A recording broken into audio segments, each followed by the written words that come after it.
What up, folks? I still can't get that high with my voice. How you all doing? Yolanda, E-Man, God as usual, Kurt Alexandra, tequila extraordinaire. We were actually just talking about tequila. Zap, Dan, damn, good to see you, man. You've been active in our Discord too. We appreciate you. Maddie, Boom Batty, how you doing, brother? Dude, better every day. Still gonna have a little one of these. It's gonna be happening a lot. Can't help it. It just is what it is. But maybe some tequila would fix it. But we'll see. Doing good though. I'm glad you're getting better. I'm getting better again. Yes, I might cough into the mic accidentally. You can still hear that my voice is hoarse. Which, by the way, peeps, I can't wait till I release my last YouTube video I made custom sound effects of me trying to scream, and it sounds ridiculous. So get ready for that tomorrow. Couple quick housekeeping items. One, thank you for the subs and the follows in advance. We're going to have a lot of repeat people here, so I don't expect those tons to flood in, but we always appreciate you watching. Second, you know the drill. For anybody that's new here or watches on YouTube, we like to tell you what we're about. Really who we are. We have been in an amazing position where Maddie and I started streaming video games. Then we went into NFTs, and we had a really cool core group of 5 to 6 people kind of attract our Discord and understood what we were trying to do. And now we have on the team with us helping us build our vision. And our vision really is to build a legit media company in the NFT space and beyond. Honestly, we're here to tell stories, be genuine, connect people in the right way as this digital world keeps on expanding and growing. We're more connected. Unfortunately, the true connections are getting smaller and smaller. So we're here to change that. And how do we do it? This is one of the main forums. We bring on amazing people like Patrick, and we have just real, genuine conversations. We're doing something different than most other people in the space, and we just love to share our passion and our skill set and talents with you guys. But before I say hello to Patrick, I need to talk about him for a little bit. So and we'll go into more of the story later, but we had the pleasure of meeting Patrick at NFT NYC. He was part of what has become one of the fateful meals in NFT NYC, which was Smash Burger. Patrick was sitting across. I was staring at him the whole time, engaging in beautiful conversation. We'll talk about what happened later that night a little bit later on, but it's one of the most painful experiences of my life. So we met Patrick. We got linked up by S-Jams, who's one of the other founders, heads of Keg Plebs, who has been on here recently. We got to talking. Patrick has an amazing, interesting story. We thought it'd be great to share it with you guys. And why would you not want the Cheif Vibe Officer on your show? Couple other little tidbits about Patrick. Dude has surfed all around the world, taken pictures of some insanely massive waves in the water. He has run his own art gallery for over 5 years, and he works for a craft beer project, but he loves tequila. Other than that, man, Patrick, welcome to the show. Thank you for coming. We had a guest lineup, and I also want to give you a big shout out. Patrick pinch hit, man. Like, this is the type of guy Patrick is. I DM'd him at about 9:30 this morning and was like, bro, someone pulled out. What do you think about coming and vibing with us tonight? And he was like, tell me when, tell me where. That's who Patrick is. How you doing, man? Welcome to the show. I'm good, man. Thank you guys for having me. That's what the Cheif Vibe Officer is there for, man. He's got to be there, ready to bring the vibes at any time. Absolutely. You brought it at NFT NYC for sure, man. Just rolled Dude, right in. Like, I'll I just know. take the train down. It's game time. Hiked my ass up Manhattan to Smashburger. I Right. asked these guys, I was like, do I need an NFT to get in? That's right. This dude, we're sitting at Smashburger getting cheeseburgers, and he's texting me if he needs an NFT to get into Smashburger. I'm like, I don't think you do, bro. Everything. Dude, it would have been so funny if we played the prank and we're like, yeah, bro, you got to get this burger thing, but you got to go to Times Square. You got to do some jumping jacks or some shit, and then you'll get it. That'd be oh, man. Dude, it was awesome. Oh, And that was...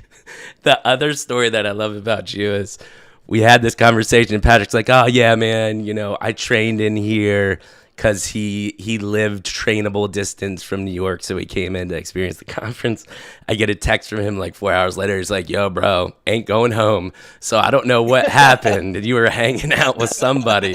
And I was like, that seems about Patrick's vibe. Like, he just kind of rolls with the punches. What did you end up doing that night? Oh, that definitely is my vibe. I'm definitely like, I'm the type that like I don't tell anyone I'm leaving, and then I'm gone for like a month, and people are like, where's Pat? And I'm like, I'm in Portugal. And they're like, when are you coming back? And I'm like, maybe tomorrow, maybe like a week, whatever. So, but after I talked to you guys, I was like, you guys kind of got me stoked, and you were like, there's this event tonight, and I had been there for like 2 nights already. I was like, damn, I should just fucking stay. And like, honestly, like, NFT NYC was really cool just to experience it and see it. And like, I'm sure we'll talk about how I ended up there this year compared to my experience last year. Oh, NFT yeah. NYC. I'd love to hear that. Yeah. So like, and yeah, I don't know. After I talked to you guys, I was supposed to go right to the train station. Right. And then I got like a text about some other event, and I was just like, fuck it. And like literally blew off my fucking $60 train ride that I had no refund for. And then just booked another one the next day. Blew off my shop that I was supposed to get back to. And I was just like, fuck it. This feels worth it. Went out to like 2 a.m. I don't even know. I went to like Psychedelics Anonymous, some other fucking thing. I went to a tattoo shop that was selling NFTs. Yes. Had a bunch of tequila. Maybe a beer here and there. I had a very warm Corona at Psychedelics Anonymous. I really like their art. I like their project, but their fucking beer was warm as shit. So that's my only thing to say about Psychedelics Anonymous. Come on, for the amount of money that son of a bitch made, he should be serving high test craft beer, ice cold, baby. That's ridiculous. So the question before I ask our infamous starting question, was blowing off the $60 train and the art gallery worth it? Yeah, fuck yeah. I made some friends. Yeah, fuck yeah. It was definitely worth it. It usually is. Like, it usually fucking is. $60 is $60. You're going to make it back. Like, right. And that's like my, like, it's probably a really bad way to look at money. But every time that I blow money or, like, I spend money and I'm like, all right, I just have to work harder to make that money back. Like, that's like, me and my buddies like, oh, should we go out to eat? Like, you're like, I don't know, we shouldn't go spend mood. And it's like, no, fuck that. I'm just going to work harder so I can afford to go out and do that. And that's kind of like, I was like, I'm going to make some connection here, and like, it's going to be worth $60 for sure. Dude, that's the entrepreneur spirit right there. Sorry, Maddie, what are you saying? Yeah, I was going to say, I always tell people, it's not about saving money, just gets you poorer, slower. Making money gets you richer, faster. I will out-earn this problem. I'm 100% with you, man. I mean, I'm not saying there's nothing. I mean, there's nothing wrong with saving, but if you think it's going to make you rich, you're on crack. Dude. There's only one thing that makes you rich: making money. Yeah, and that's it. I'm with you, man. Dude, I love it. All right, so loved the story that you told us, but we want get episode 1, 2, 3 on us, and here it is. Drum roll, please, Patrick, Cheif Vibe Officer. How did you get to the seat you are sitting in today? I just got chills when you asked me that, because this is a big seat for me right here. I really did. Like, I was like, fuck, that hit me. Well, I'm glad. It really did. I'm glad. It's our honor to have you on, man. So for those of you who don't know, my name is Patrick. I go by the King's Lens, and currently I'm sitting in my art gallery called the King's Lens and Friends. I have owned and operated and curated an art gallery for the last 6 years. And I never expected to open an art gallery. I never expected to get into art. It's honestly been a kind of a crazy ride how I got here. So I'm born and raised in Newport, Rhode Island. Love it here. I'm wearing a hat that says Island Boys Everything because I am like the biggest island boy in the world. I love it. Yeah, for sure. And yeah, so I grew up around the ocean, and I was like a lifeguard and like always just in the ocean anytime that I could, surfing, swimming, whatever it was. And then I started getting into photography about 10 years ago, and my first medium and like first like style of shooting was water photography. I owned a GoPro, and I would take it with me lifeguarding. I would take it with me swimming, shooting in the waves, and whatever it was. And just like really fell in love with photography and mostly just shooting waves. And so started doing that for like a couple of years. And then I went to school for radio broadcasting. So sitting here doing like a talk show feels very natural to me. Thought I was going to be like a radio DJ and was kind of like lining my life up to do that. And then I was going to go to Florida State for media productions and do more radio broadcasting there. And I had to submit a reel, and when I was shooting all my GoPro stuff. And 2 weeks before that reel was due that I'd been working on for like 6 months, my computer crashed and I lost everything. And I was devastated. I was like, fuck, what am I going to do? I have to put something together. And I see someone in the chat talking about Island Boys. Fuck those Island Boys. This is Aquidneck Island, not the Island Boys from Cuba. Fuck those guys. Dude, I love it.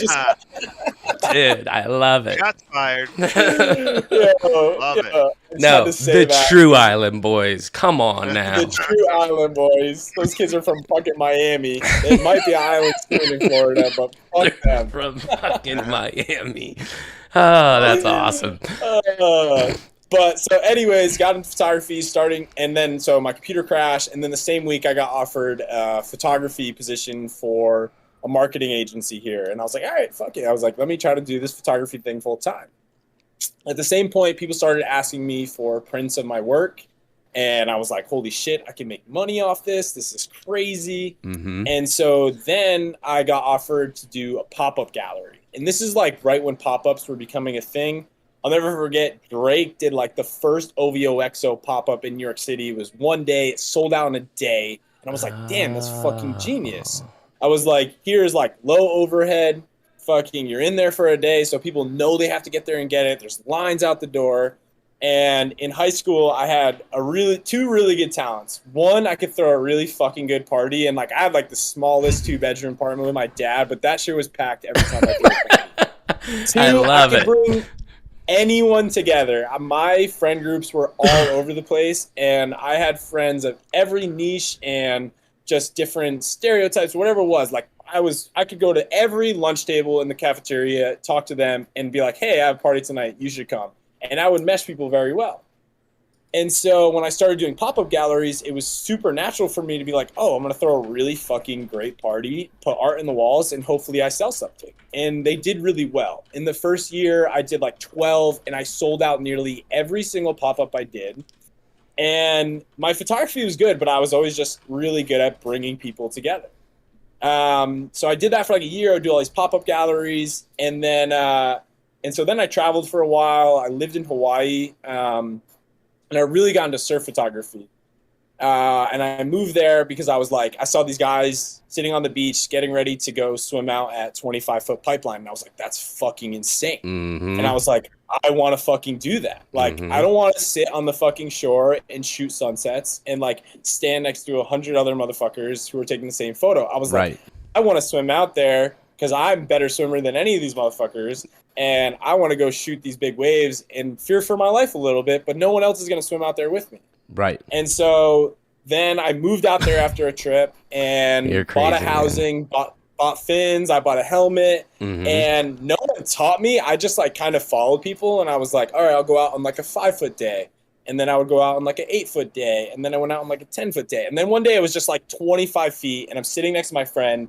And she's like, dude, in pipeline, for those of you guys who don't know, is the most dangerous wave in the world. Oh, yes. It's the only wave that a photographer has died at. And there is almost every year a fatality at this wave. It is insane. It's a 25, 30-foot wave that breaks on 4 feet of water in the most dangerous reef in the world. And so I'm sitting there, and it's like huge, maxing out. And my friend's like, dude, if there's any time to get the shot, it's today. And I was like, fuck, you're right. So I sat on the beach for like an hour, and I'm like, okay, I'm going to fucking go out there. I watch people. And so basically what you have to do is the pipeline is like a 200-yard wave, and you have to go like a half a mile down the beach because the current rips to the right. Right. And so I like follow people. I'm like, okay, I can make it now. And you have to make it into this channel. And the channel is where it's deeper, so the wave doesn't break there. And you have to make it in that channel and sit there. And that's where you're okay as a photographer. And so I like make my break. The first wave that comes at me is a 9-foot wall of white water. And for those of you who don't know, white water is just foam. So it's just literally air and like a little bit of moisture. So like, when you're swimming through this foam, it doesn't feel like you're swimming. It's like you're drowning. And so I make it through the first one. I like kick the reef, get through it, get through another one, get through another one. It takes me like 20 minutes to get through it all. Finally, I make it, and I look back, and I'm like a half a mile away from where I should be. But I made it through the break. So I was like, holy shit, I'm here. I can just like kind of cruise back.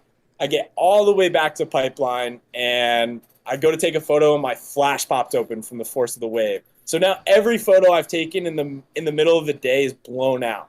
But it was fucked up. I was just like, I was just laughing. I was just like, oh my God, here I am risking my life to come shoot photos of these. And my flash has popped open, and every photo I've taken is just non-usable. It's cool, man. Mikey's battery would have been dead. So. Oh, bro, that hurts me to hear that story. Because I know, dude, I randomly went to Oahu, right? That's where it is. Yeah. And we went just to like the North Shore to check it out. Yeah. Had no clue, wasn't planned, but it was the Triple Crown. And there was like 25-foot waves that day. And that was the first time that nature legitimately scared me, because when that thing crashed, it shook my heart. And I was like, bro. And sure enough, some dude from Australia, first surf out of the day, he wiped it. They took him out on a stretcher. I mean, he wasn't dead, but he had a neck collar on, and he looked like he was dead. Yeah, I've seen some gnarly shit there. And so wait a sec. By the way, you're a fantastic storyteller as well.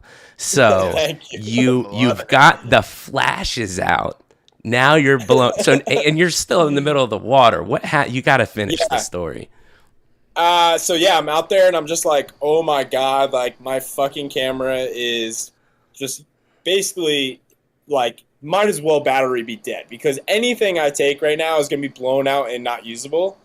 But I mean, imagine like you like fight an army to get to the 50-yard line in the Super Bowl, and like you're just sitting there for free. And I'm like, I am at the Super Bowl of surfing. Like in the first wave that I saw, and if anyone knows surfing here, John Florence is like the #1 surfer in the world. He is the Kelly Slater of today. Mm-hmm. He is the first person that takes this like 20-foot wave. The wave indents in, he drops in and just gets blown out of this insane barrel. And I was just like, well, I'm not going in. I'm going to watch this for a while. Like, so I sat there for like 45 minutes, just kind of like in disbelief, like, holy shit, this is insane. I got a jet ski ride back in because I was like, hey, I need to fix my camera. And he was like, I'll just bring you in real quick. Yeah. And so then I got in, and I was honestly just so fucking tired. And like my adrenaline was just going so insane that I was like, I need to call somebody. So I called my best friend, Dylan. I was like, Dylan, I just swam out of like the biggest fucking waves of my life, survived, and my fucking camera didn't work. And he was like, dude, but you did it. And I was like, fuck, I did it. And so the next day, it was just as big, and I swam out, and I got some of the best photos of my life. So I was like, fuck yeah, it was all worth it. And I've been doing it for 6 years since, and I've swam some of the biggest and like craziest waves in the world, from Hawaii to Portugal, and it was all worth it. And then like if I got discouraged from that moment, like my life wouldn't have been the same. But I just was like, nah, fuck this. Like this is a sign that I can do it. Can you drop some knowledge for our because we had a discussion about this too. I had randomly just recently finished the 100-foot wave and knew about Nazaré in Portugal. Yeah. Can you just drop some knowledge on our community about what this little gem of a place is and why it is what it is? Hawaii? Nazaré. Nazaré. Yeah. Yeah. So yeah, for the last winter, I was just in Portugal, and I was in staying right outside of Nazaré. Nazaré is where the biggest wave in the world is. It gets up to 100 feet. Like Mikey said, there's a documentary called 100-Foot Wave. That's all about Garrett McNamara. I know Garrett. I know his brother. His brother owns a surf shop on Oahu. I've done some photography work for them, and Garrett kind of pioneered this wave. People thought it was never going to be surfed because most waves have channels, like I was saying, where people can kind of like get out of the impact zone. And Nazaré is fucked up because there is a mile-long beach and there is no channel where like this wave is like 100-foot wave, but it's like 100 foot here and 100 foot here, and then right behind it's 100 foot, and then right here is 100 foot. So these guys basically pioneered it by using jet skis and like safeties from up on the tower, and it's fucked up how insane this wave is. And like the only way to understand it is to go and see it. No video will ever do it justice. Right. And that's someone who understands waves. Saw the videos and I was like, wow, I fucking need to see that. And I saw it from 25 feet to 40 feet to 80 to 100 feet. It was the biggest I ever saw, and it is fucking insane. I have not swam that wave. I probably will never swim that wave. There is someone who body surfs that wave. Kalani Lasani, he's fucked up and swims out there when it's like 60 feet. He's fucked up. I mean, dude, that's a death sentence, right? Dude. Yeah. Yeah. Like, I don't get it. No way. Do the pro surfers, like, because I know, isn't there a difference between like competition pro surfers and then like big wave surfers? There's just different styles, right? Yeah, for sure. There's a lot of different, like, there's free surfers who are just like do edits and they're just kind of like flowy, but then there's competition surfers who surf for like the World Surf League, which is like the NFL of surfing, and the championship tour. And then there's big wave surfers, and big wave surfers are like the most tapped because they're trying to surf the biggest waves in the world. That's what they're going for. They're going for the biggest, scariest waves in the world, and those guys literally have screws loose. Yes, and I know plenty of them, and they have screws loose out of the water too. Right. That's what I figured. Yeah, it's like the ultimate. You know, there's adrenaline junkies. I mean, right? There are the same people that like base jump off of like windmills. Yeah, 100%. Stuff like that, and it's just like, man, dude. They usually get along pretty well. Yeah, all of those people. Yeah. I mean, I would have a hell of a time with them, but I'd still call them crazy and go let them do their thing. We all have screws loose in our own way, so we would get along with them. You know, so well, I mean, dude, yeah, we all just got COVID because we wanted NFTs, you know, right?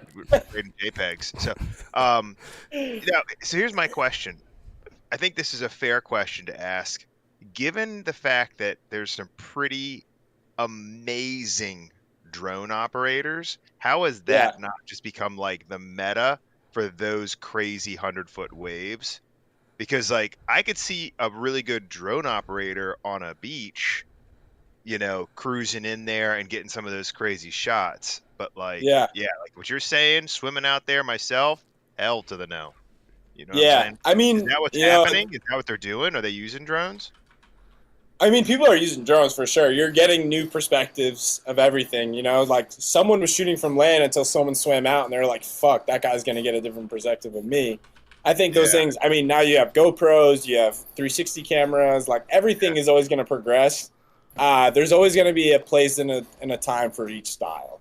Got it. Drone photography is always going to get some fucking crazy perspective that we would have never thought to ever see. Right.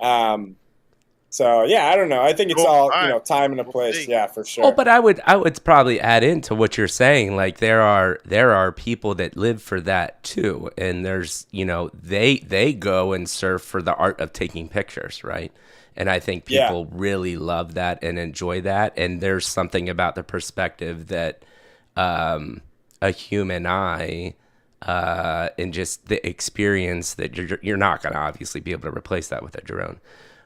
Yeah. So, but I do have again, this is one of the more entertaining stories we've had from background.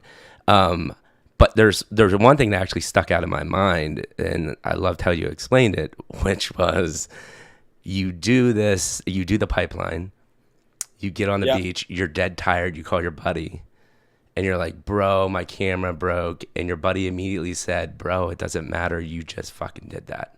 Like that is Yeah. huge, right? We're there. And Yeah. so that is that I read that as like that had to be like a pretty impactful moment when you're so scared. You go out on this treacherous thing, you come back, you realize that you conquered it, you're still alive, and then you're out there back the next day, right? So Yeah. do you think moments like that in surfing have helped prepare your business mind, or are there moments before surfing that like have, because I've had this in my past of like you're scared, you do something, you do it, and you're like it actually wasn't that bad, or you're like I can do this, and then it lets you experience new things. Like what are your thoughts around that? Yeah, I mean, that's really interesting. I guess I've like never really thought about it like that, but for sure. I mean, like, yeah, owning a business, you know, like you have a lot of things where you like have to put yourself out there. I am a small business owner, doing stuff like this. There's a lot of things that I have to like try to do, commit to, and like maybe it's not going to work out, or maybe it will, but like it's gonna, you know, to do it takes a lot of courage. I mean, and like it's funny because this all happened before I opened my first gallery, but like so like to think like when someone asked me, I got offered the space that I'm in. So someone was like, "Hey, we know you're doing those pop-up galleries. Would you want to open your own gallery?" And I was like, "Fuck." I was like 21. I'm like, Right. "What the fuck do I know about opening a gallery?" I was like, "I threw some good parties, but like Right. I don't know I don't even know how to get a business license." I'm like 21, 22 bartending and like going surfing and shooting waves when I can, but like Right. I don't fucking even know what a LLC is. Right. And so and my buddy was just kind of like, "Dude, you could fucking do it. Like, come on, just try it." And like the first gallery that I was offered was a 3-month lease. And it was summer of Newport. If you've never been to Newport summers are fucking crazy. They're super busy. You know, they're definitely turning into like a Martha's Vineyard or a Cape Cod type of vibe where it's just like so packed during the summer. Right. And I was in the first gallery. This is my second that I'm in now that I've had for 5 years. The other one was just a summer. It was like on the main strip. And I'm like, who the fuck am I? Like, I don't think my photography's there to like put my shit out there every day and be like, come look in my gallery at all my great accomplishments. I was like, dude, I'm not that fucking guy. Right. But my friends were like, dude, you have like a lot of support around you. You should try this. And I was like, all right, you know, and like, just like I swam out at Pipeline, like the person next to me was like, yo, you should, if there's ever a time to do this, you should do it.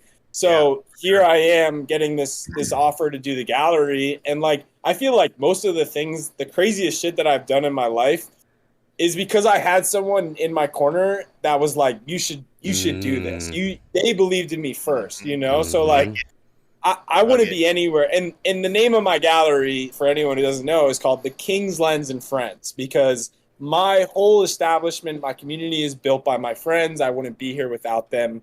The first 12 artists I ever showed in my gallery were friends of mine that were like really genuine people that I still call today.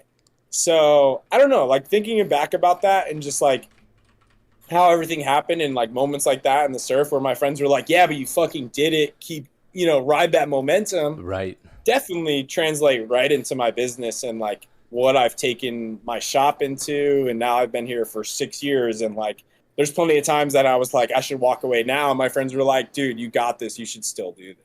Yeah, dude, and that's so even more a couple more things there too.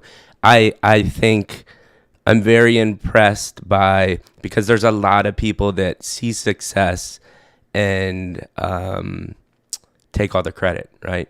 And I'm totally with you. Like some of my darkest times and hardest times in my life, and I've said this to Maddie too, and many other people.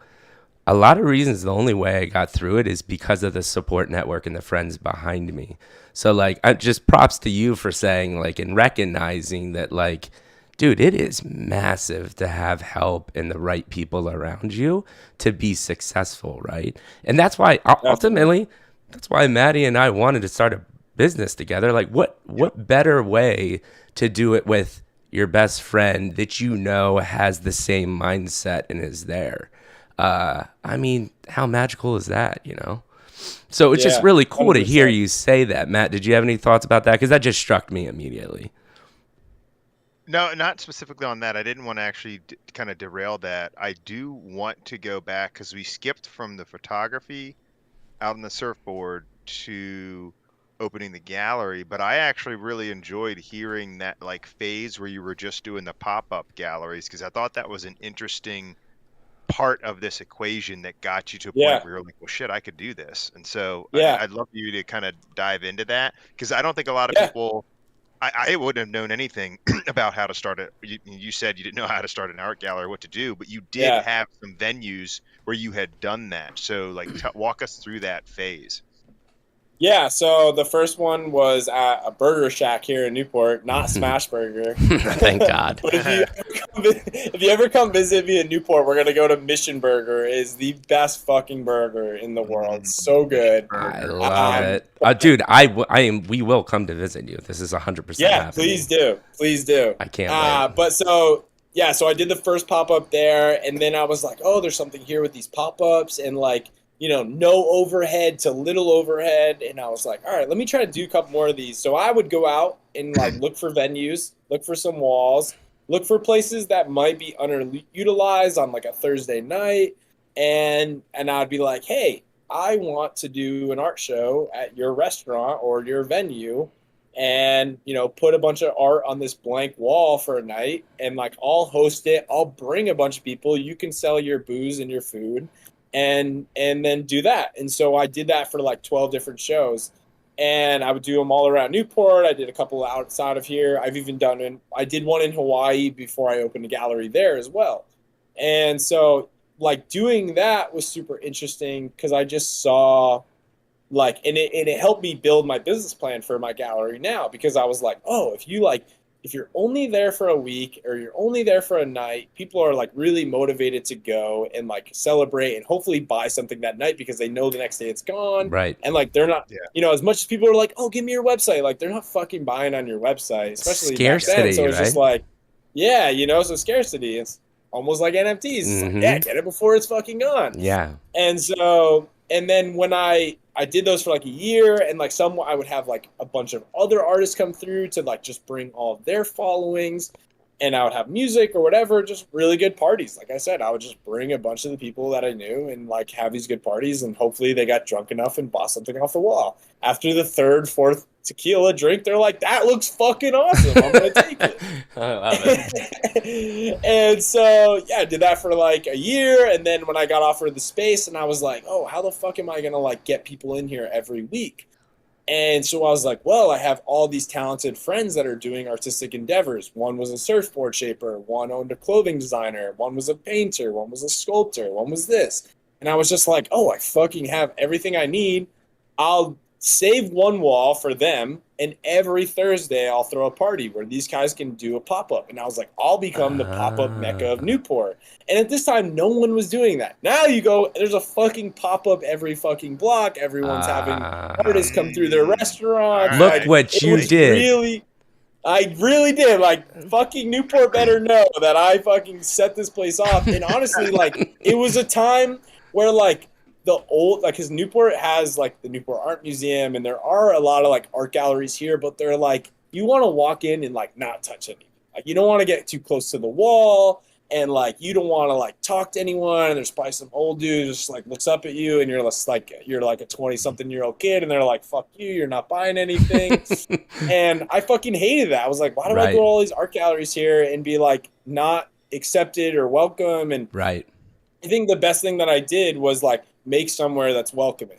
I have 2 couches in my gallery, and there's like, I'm connected to a coffee shop, so whenever people come in, they're like, have their coffee and they can walk around, and I'm always playing music, and I'm like, kid bumps into the fucking wall, I'm not gonna freak out. Like it's like, I want you to feel welcome in here. I want you to like, you know, just like bop around and enjoy yourself and be inspired, and not like feel like if you touch the air too much, I'm gonna kick you out, you know? And so then I did these pop-ups, and it was like, okay, every week someone's gonna bring in their demographic and their fan base, and then they're gonna be like, oh, this is really cool, we should go next Thursday, and then we should go next Thursday. Oh, there's another artist I like next Thursday.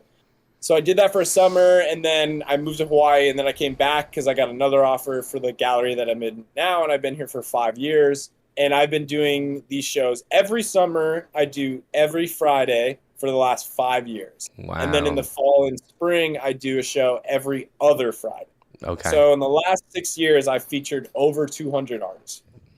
Dude, that's amazing. Dude, I love it. First of all, a couple people in chat have asked, how does someone get the title Cheif Vibe Officer? And I just want to say, if you've been listening to this story for the last 10 minutes, I think that's how you get it. Right freaking just listen to the dude talk. What you just said about creating an art, because you nailed it. We all know exactly what you mean. You described that old stuffy art gallery that we all see at like a beach somewhere or whatever. Nobody's ever in there. The AC's set to way too freaking low, and some old dude's just angry that you're in there. And then the 100%. Second you talked about like what you created and how it's inviting, and sure, bring your coffee. That is just it's interesting because you created an environment that's welcoming, and that to me is Cheif Vibe Officer. So anyway, they just thought that was kind of cool. Yeah, absolutely. Definitely. The other thing I wanted to ask real quick though too is, I have an interesting, I think, question for you. So you have these 2 skill sets, and I love how you said that you could be friends with anybody. Matt can attest, I am that exact person, and you can throw a hell of a party. So looking at what you do now, because we talked to a lot of we only usually talk to founders on this show, and it's always interesting to me that they're actually in a business, but they always talk about being in another business. So what resonated with me was, you're actually in the art business, but would you call yourself also in the entertainment business or the customer service business more than buying and selling art? What is your thought on that? Because you just mentioned how your vibe and your atmosphere and your experience is paramount to you. Yeah, I mean, like, it's funny because I told you guys I ended up not going to Florida State for media productions and whatever, but like this gallery has been like the best college education, whatever you could fucking call it, in my life, because I have learned how to run a business. I have learned event management. I have learned marketing. I have learned all of these different skill sets that have helped me. And I feel like I'm ahead of any motherfucker coming out of college right now because I have done this shit. And, this gallery, I also put on a music festival for 3 years. Like, I've done so many different events and concerts and different things. So, like, entertainment industry for sure. Like, I don't know. I've learned fucking everything from this. And honestly, it's just because I like people. I like to talk to people. When people are like, oh, I fucking hate people, I hate new friends, I'm like, you're just not meeting the right people. Like, you don't have a good vibe fucking thermometer then, because like there's so many good people out in the world, and like, I get to fucking meet them all the time, and like it's in every step of my life or where I've gone and what I've done with my business is just because I made the right connections with the right people, and it was just I always say that people are a doorway to 1,000 more doorways.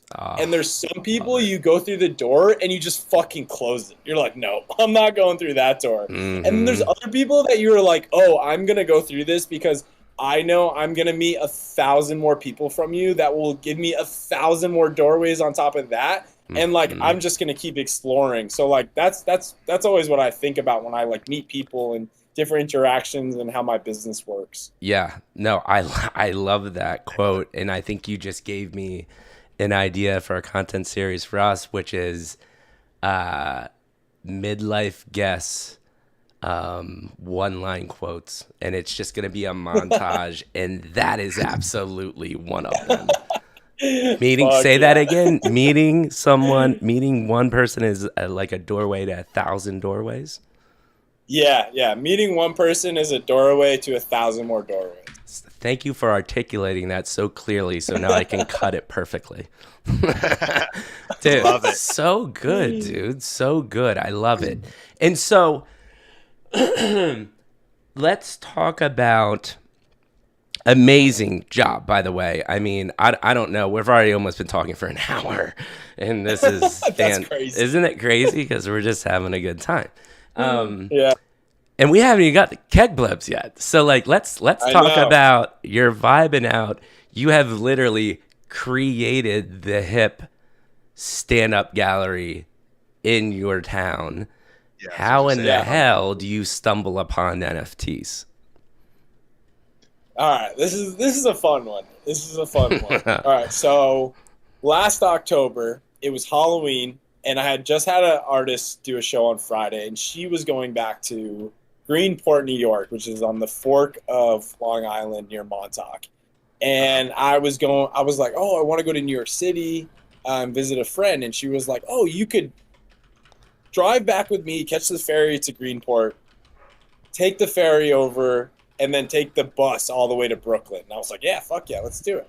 And so it's actually, the painter right here is James Sunquest. He is one of my best friends. He's sitting right behind me. And I was going to visit him, and I actually dressed like him for Halloween on the bus ride. And he is like this crazy painter with long blonde hair. He's always got paint all over him, and he's always wearing like a Grateful Dead tee. And I fucking put paint all over my fucking face and body, and I wore a blonde wig and a hat and 2 pairs of sunglasses on the bus ride. Like I looked like a psycho, but in New York you look pretty normal. Mm-hmm. And so I go visit him, and I surprise him. I show up at this party, and then we go out all night. And then the next day, we're walking around New York City. And so here we are in New York City. It's Manhattan. It's like, I don't know, fucking Manhattan. I can't get a hold of Manhattan because you're just on a fucking subway the whole time, and you pop up out of the ground. You're like, yeah, you're in Soho. And I'm like, I don't even know what that is. Like, what does Soho even mean? You know? Well, you got to do what Matt and I did. We walked the entire week. It was amazing because you do get to see some change. Oh, no wonder we got COVID. No, I think COVID was when we were talking to Dex, one of the founders of Phantom, with a face mask on in a warehouse with about 1,000 people. That's probably where it hit us. Yeah. But walking around definitely either gave me some type of arthritis or like shin splints.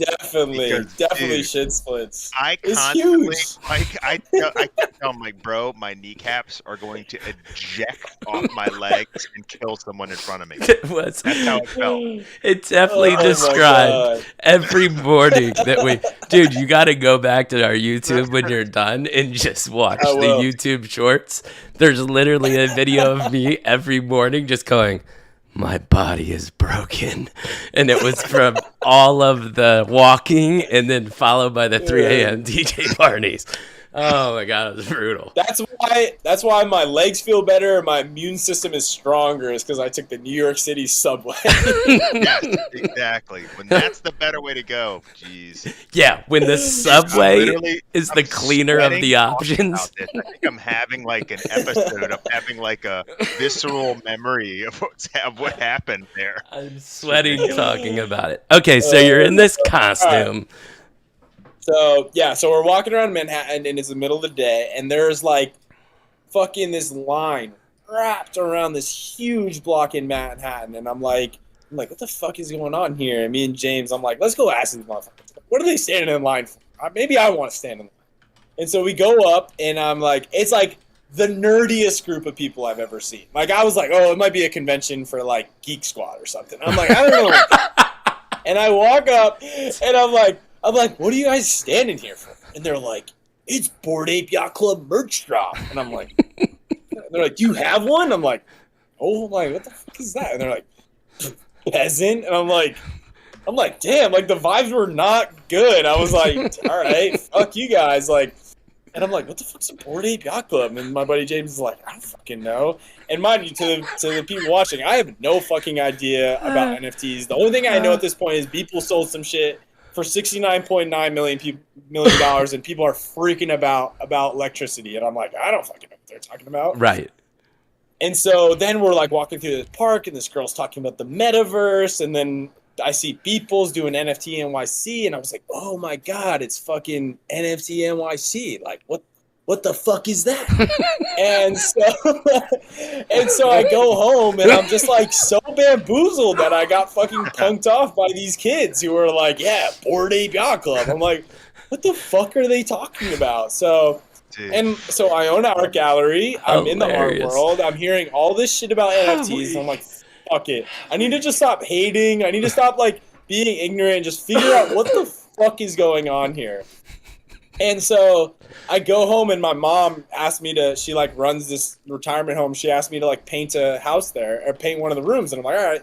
So I go and paint the room, and I fucking like paint for 8 hours in this room. And I turn on like a podcast playlist about NFTs, crypto, Web3. Fucking learn about, smart contracts, NFTs, non-fungible tokens, Web3, crypto, blah, blah, blah. And I'm like, I come out of there like I just took the biggest hit of acid in my life. And I'm just like, holy shit, that's a lot of fucking information to take in. And I'm like, but I kind of get it. I'm like, I kind of see what these fuckers are talking about. And I'm like, okay, like, this is just, I'm just like. So good, dude. This is so good, dude. I'm just envisioning like Neo's first time going into the Matrix with Morpheus. It's so good. I took the leap, dude. And I'm just like, I'm crying. And I'm like, okay. Yeah. I'm like, okay, like, I get it. Like, authentication, smart contracts and utility. When I started to hear about utility, I'm like, oh, that's fucking genius, And then the part about community really stuck to me. I was like, these are like community-driven projects. And I was just like, oh, this fucking makes a lot of sense. Like, you have this, like, online certificate of authenticity that like allows you to open doors and gateways like a Bored Ape Yacht Club merch drop. Mm-hmm. And then I looked up the price of Bored Ape Yacht Club, and I'm like, $30,000. I'm like, what the fuck? And I fucking know. I should have took a loan out. I'm like, what the fuck? Like $30,000. If you like, only bought it then, bro. I know, right? I know. Like, what the fuck? Could you imagine?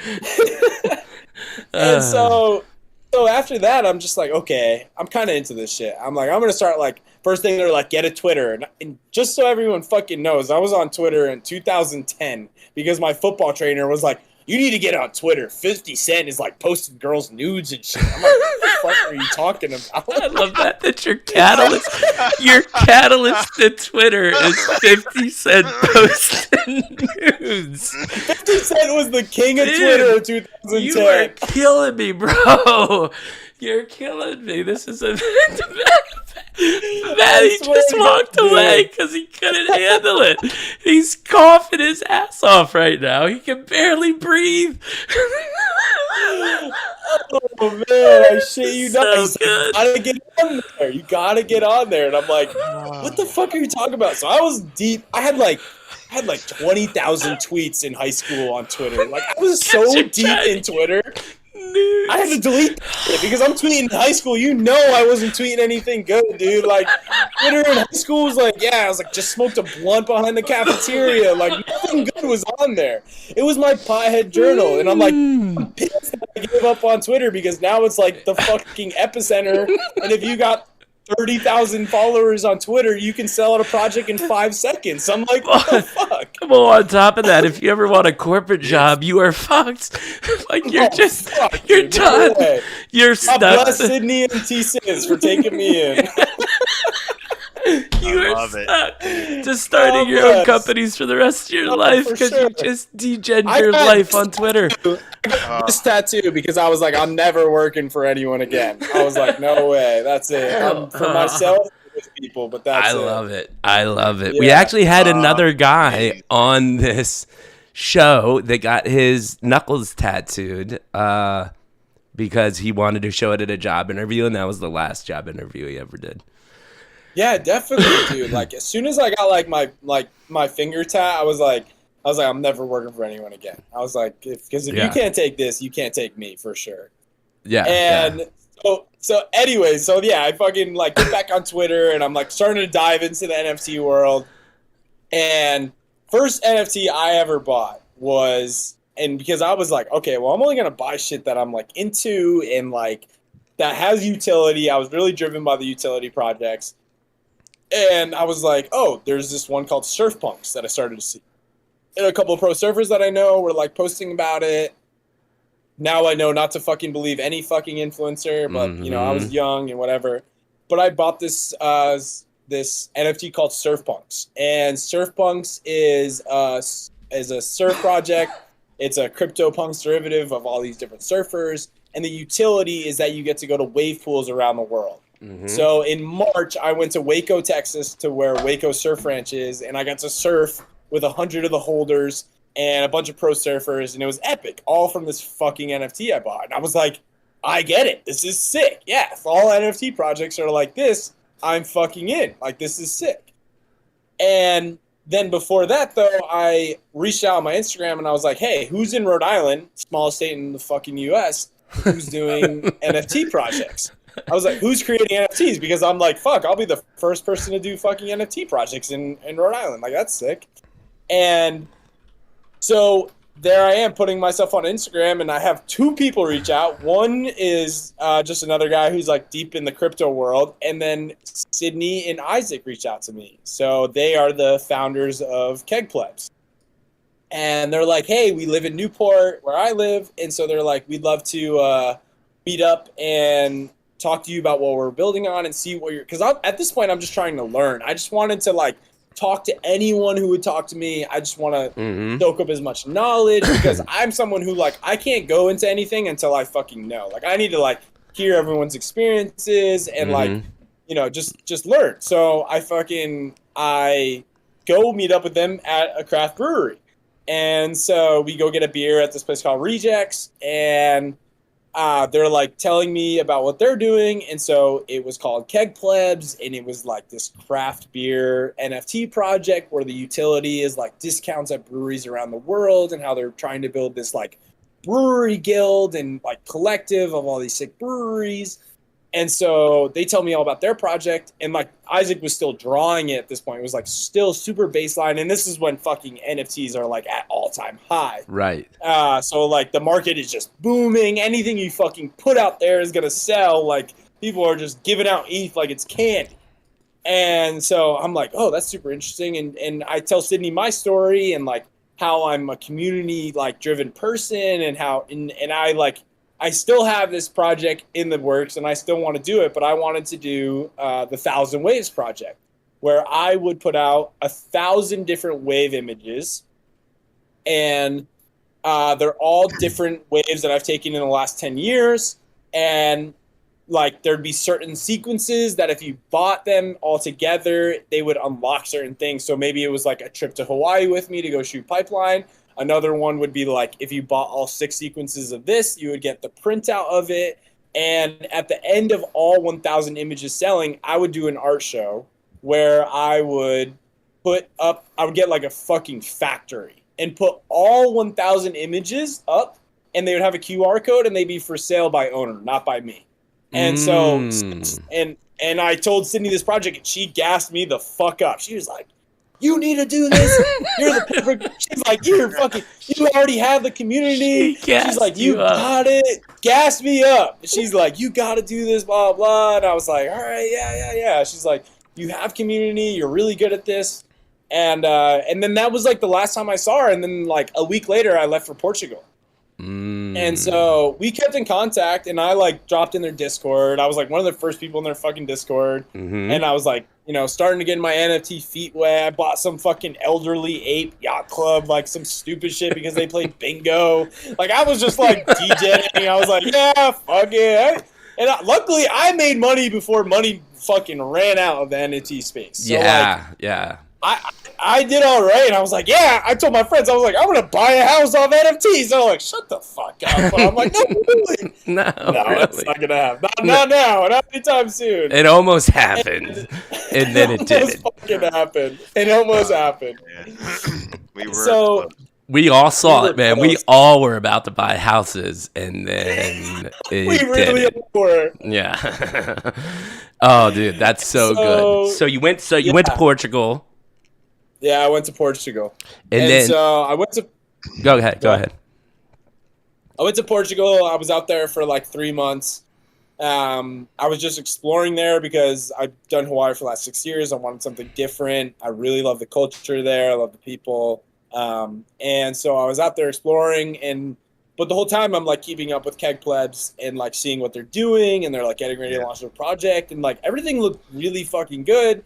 Their art is so sick. Shout out to Isaac, like he's a fucking wizard. Yeah, I love that. The team is so strong. And I had a meeting with them to talk about my 1,000 Waves project, and they were gonna help me with that. Like they've just been so welcoming to me, and like you know, we had the in real life connection before, so like that goes a long way when you're in this space, because like fuck, you can't really trust some of these fucking people in this space. Like, right. It's just like there's, you know, you gotta vet people. So yeah, and then like they go to launch their fucking project. Keg Plebs go to launch, and then Ukraine war happens, and everything's just like, fucking sell, and NFTs are done, and it was just like, it was fucked up, you know, and like they put so much work into their project, and so I like reached out to them, and like, you know, they sold like 1,000 of them, which is like great because, and it's crazy because here they are selling 1,000 of these NFTs.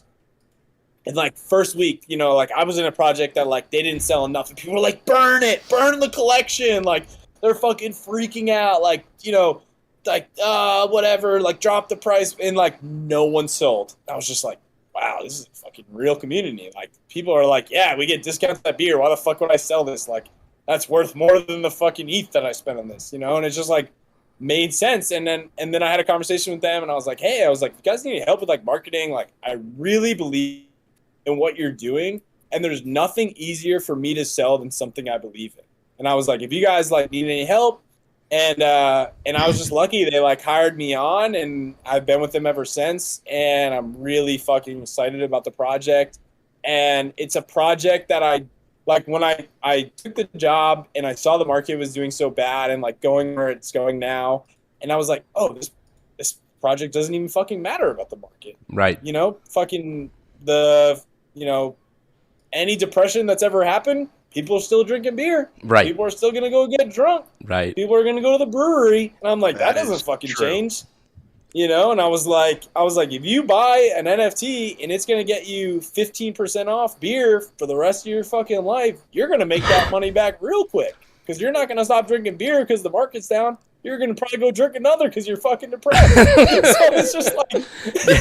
Dude, beer's the gift that keeps... Like, beer's the gift that keeps on giving. Because no matter if you're happy or sad, you got a reason to drink, right? Yeah. So this brings up an amazing thing that we've been talking about, and we had this conversation on Tuesday.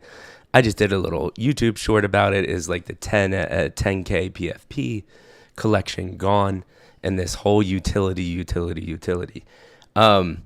Knowing that the market is completely in the shitter and it's probably going to be like that for a while, do you still believe that utility can get you through something like that? Or are you, now that you're in the weeds of it, going like, man, like the market definitely not helps, but actually matters to be successful, even if you have really good utility?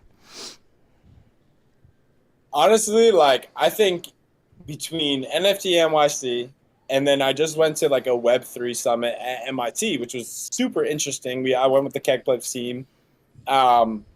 I think I'm like doubling down on what we're doing. I think it's funny because when they started and like, the market started to tank after Ukraine, I was like, damn, you guys are like almost too early for like what you're doing, because like you're building something so practical and you're using the technology for like what I see as the future of like NFTs and like Web3. I think NFTs and Web3 need like the biggest rebranding in the world. Like if the word NFT died tomorrow, we would all do better. Like straight up. Yep. And so like when I saw what Keg Plebs was doing and just like what their ideas are, and now that I know what like we're building for, like I don't even look at the NFT market anymore, because I'm like, oh, this is something that's going to be adopted.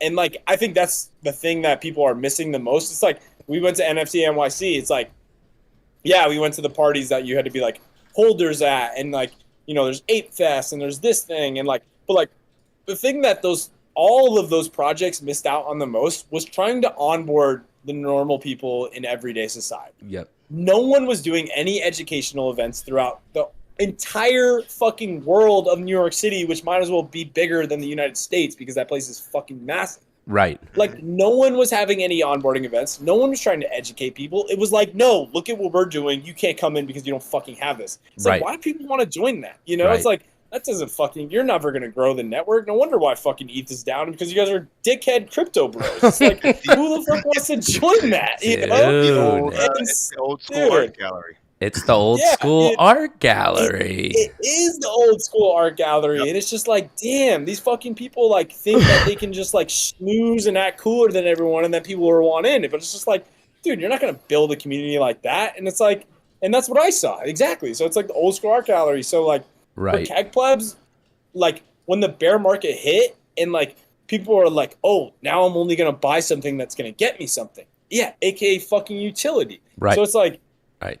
It's like, yeah, now it's like, okay, well, like, what can your NFT do for me? People are asking that more because they're not going to go spend like money because they're going to flip it for a couple grand because the next guy's stupider than them. So for like, and I had that conversation with my team. I'm like, dude, I don't think the bear market could have come in at a better time for us, because now we get to double down, we get to build, we get to work on what we're doing. And like, people are starting to realize even faster. We all knew the PFP fad wasn't going to fucking last. Like Gary V's been screaming on his fucking Instagram for 2 years. He's like, oh, 99% are going to die. 99% are going to die. It's like, yeah, we fucking knew that, and people are a little shocked it came this early and they didn't get to make their generational wealth. Yep. Well, fucking build something that will, and like for Keg Plebs, I'm like, oh, this is gonna like this will last longer than any fucking. Eventually, people are gonna own a Keg Pleb and not know it's an NFT, and that's what I see the future is, and like what we're doing. Oh no. And then MIT culture.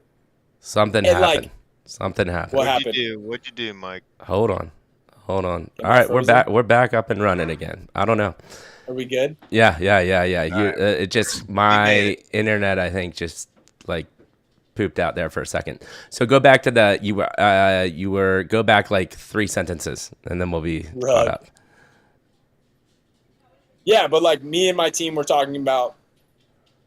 So we went to MIT Web3 Summit, which was super interesting because here are some of the most intelligent people in the fucking universe. Right. And then I went to NFT NYC, which NFT NYC is like the culture of Web3. It's like, it's the Degens, it's the apes, it's the doodles. It's like really about like the substance and like what the cultures have like kind of come up with in their communities. And then I go to the Web3 Summit, and like here are these people who are trying to solve problems, about gas and like how to, bridge the world of developers and get them, there's just so many different things that they were talking about. But those are the people, like there was like a community building platform of like the segments of talkers.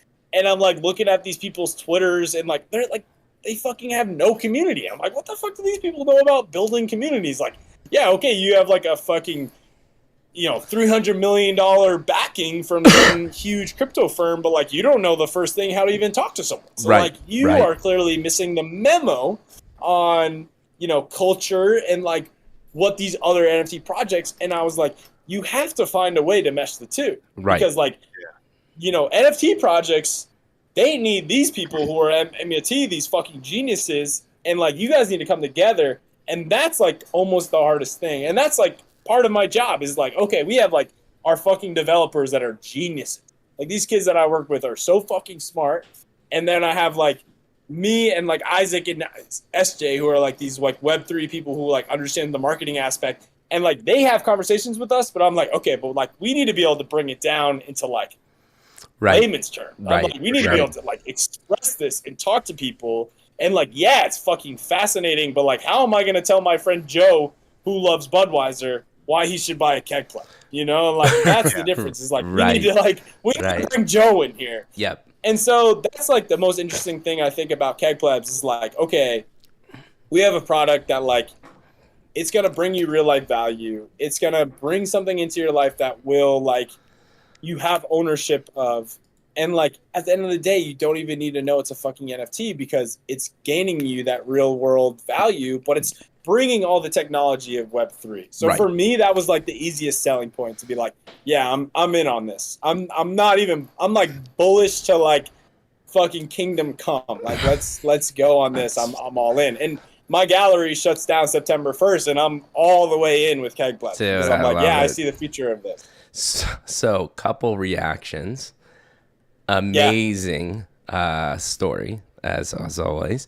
One, thank you for just telling the truth. You know, I think a lot of people skirt around this 10K PFP. Is it dead? And like you said, Gary V says what he wants because he's Gary V. There's not a lot of people that we come on this show that's, you know, they just tiptoe around the subject. And I agree with you, man. You just can't sustain a 10K collection if you're going to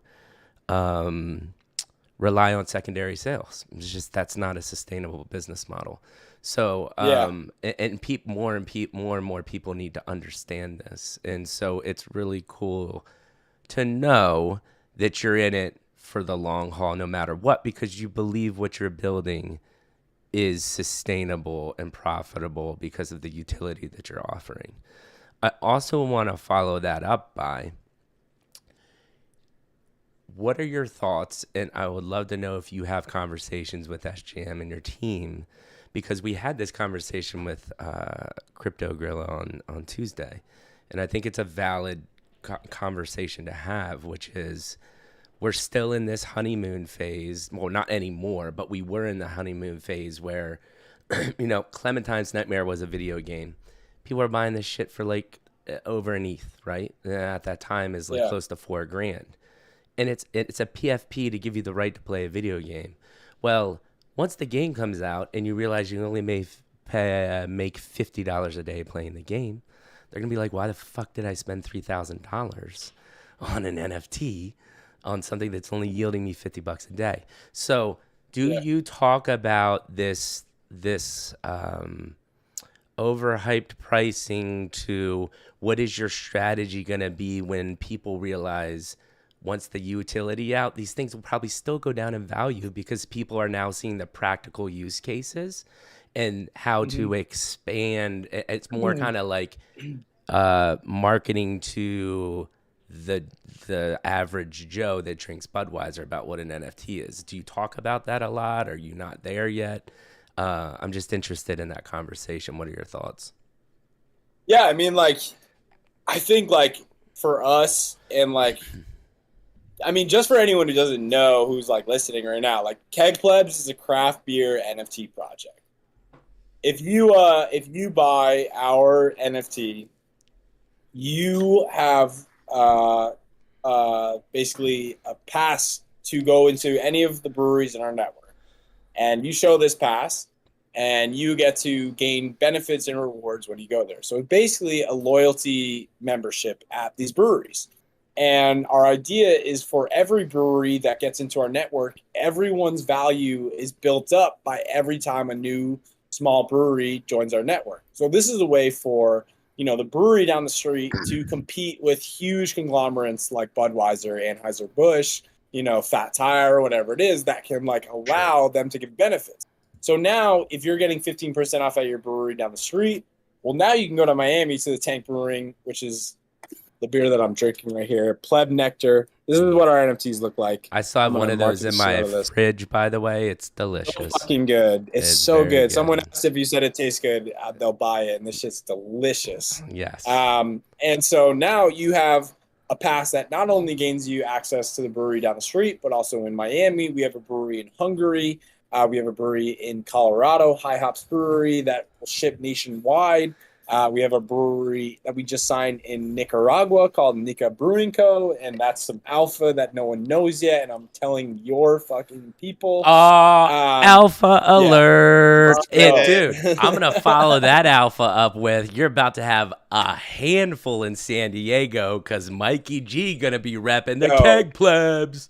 Mikey's on it, dude. So ship it to Brazil. Find me a brewery in Brazil. Don't tell me to ship it to Brazil. Find me a brewery in Brazil. Dude, there are breweries in Brazil. I've had a brewery beer from Brazil. If you have a brewery connection and you're watching this right now, you need to slide in my fucking DMs and we will make a deal. Let's go. Absolutely. Hit Patrick up. He's one of the coolest guys I know.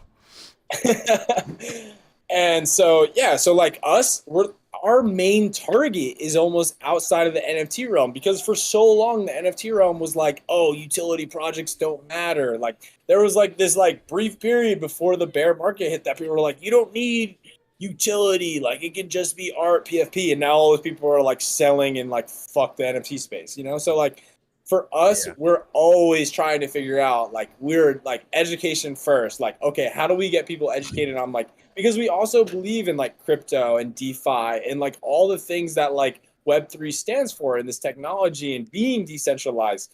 So for us, we're like, okay, how can we, onboard breweries, but also onboard people into the system, because it's not going to build our value, but it's going to build everyone's value. So for us, we talk about that every day. Like, okay, I've done education sessions in my gallery. We've done them at different breweries. We had a brewery in Hungary have like 45 people come out to learn about crypto and NFT. Dude, like, that's insane. This is like cool. This is a country that's never really utilized that. And they're like, oh, wow, like here's this like resource for us to learn about this stuff. So for us, that's super important. And like, that'll never fall off our bandwagon for when we're running with it. It's like, we're always going to try to be education first. And like, and that's the point of like, we have a QR code on our beer can. So like, if you buy our beer can, you like the art.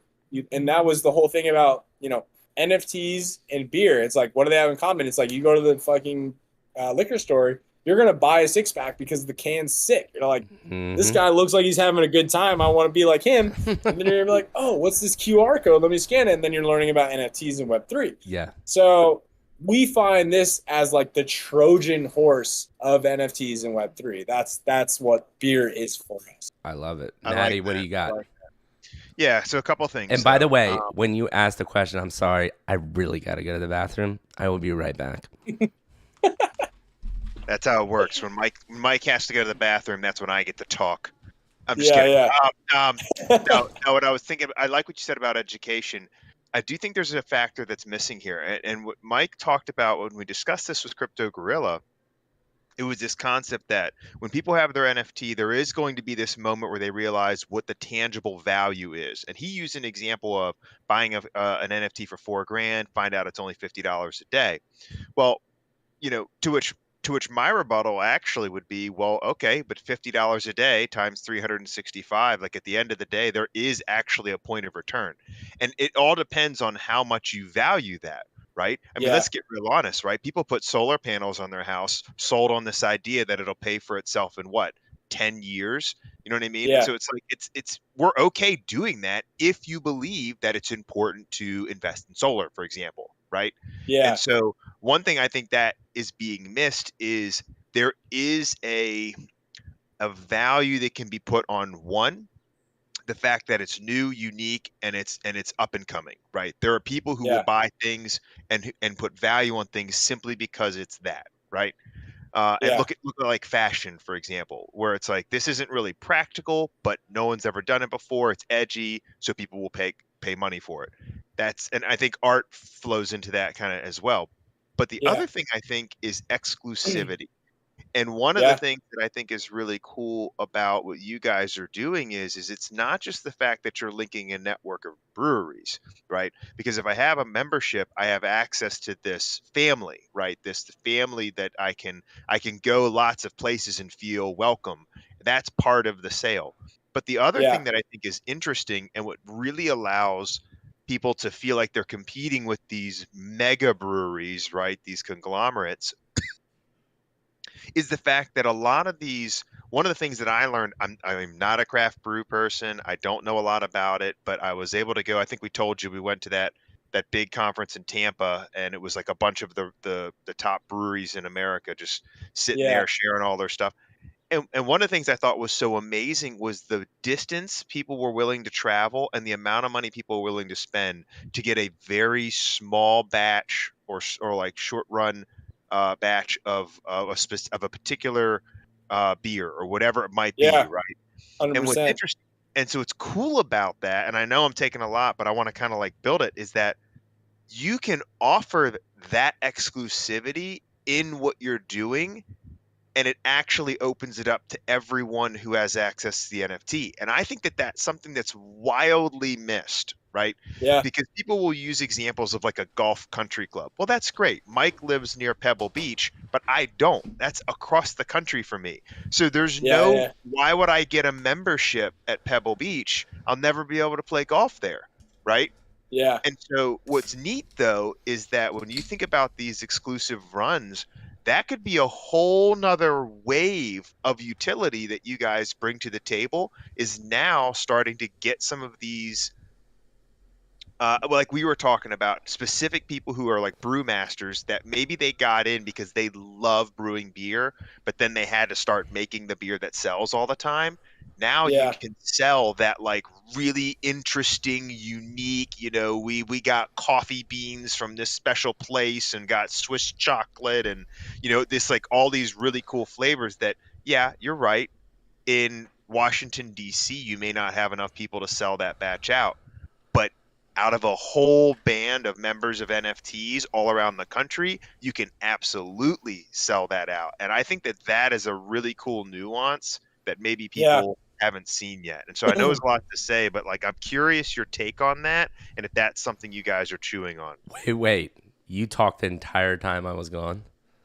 I talked the entire time you were gone. Hell yeah, dog. I like it. In my defense, I haven't said anything in like 45 minutes, so Yeah, give me a break. I mean, listen, man, you're just a pretty face most of the time. No, I'm just kidding. I know why I'm here. I know why I'm here. No, definitely. I definitely like see, I think we had that conversation in New York City when we were at Smashburger. Yeah. But like that is like totally something we'd love to do. I think the hardest part and something that we had to realize, like when we went to Miami and we were at the Tank Brewing and we like got a tour of their facility, and then we got like the breakdown on like distribution. Distribution for beer and alcohol is a fucking bitch. Like it's a nightmare. the shit. So even like we were like, oh, can we get our beer to NFT Miami? And they were like, no, we'd have to like apply for it like 5 months in advance. I'm like, what the fuck? Like, yeah. And then like if you want to ship it anywhere, even out of the county, out of the state, like every state is so different. So it's like. And it's a lot like, of these laws literally date back to prohibition. I was about to say, like, you know where that comes? These laws that are 100 years old, it makes no sense. But yeah, anyway, 100%. Yeah, and I live in the fucking worst one, Rhode Island. If you want to ship me beer, don't. Yeah, you're gonna get fucking the FBI is gonna break down your door because Rhode Island will not. Delaware. And there's one guy who like owns distribution in Rhode Island, and like it has to go to his doorstep before it goes anywhere. So yeah, he's like a Rhode kingpin, Island, man. It's like the mafia days. Rhode Island's one of the most corrupt states there is. Oh my god, dude! Dude, literally Delaware. There's a brewery called Dogfish Head. That's where they started in the mid '90s. Yeah, for sure. That entire state, Sam Callione is the owner, the guy that started it. That entire state of the state needs to thank that guy that they can drink craft beer, because you couldn't when he started. And that was in the mid 90s, man. We're not talking about too far ago. Yeah. And the laws had literally not changed since Prohibition.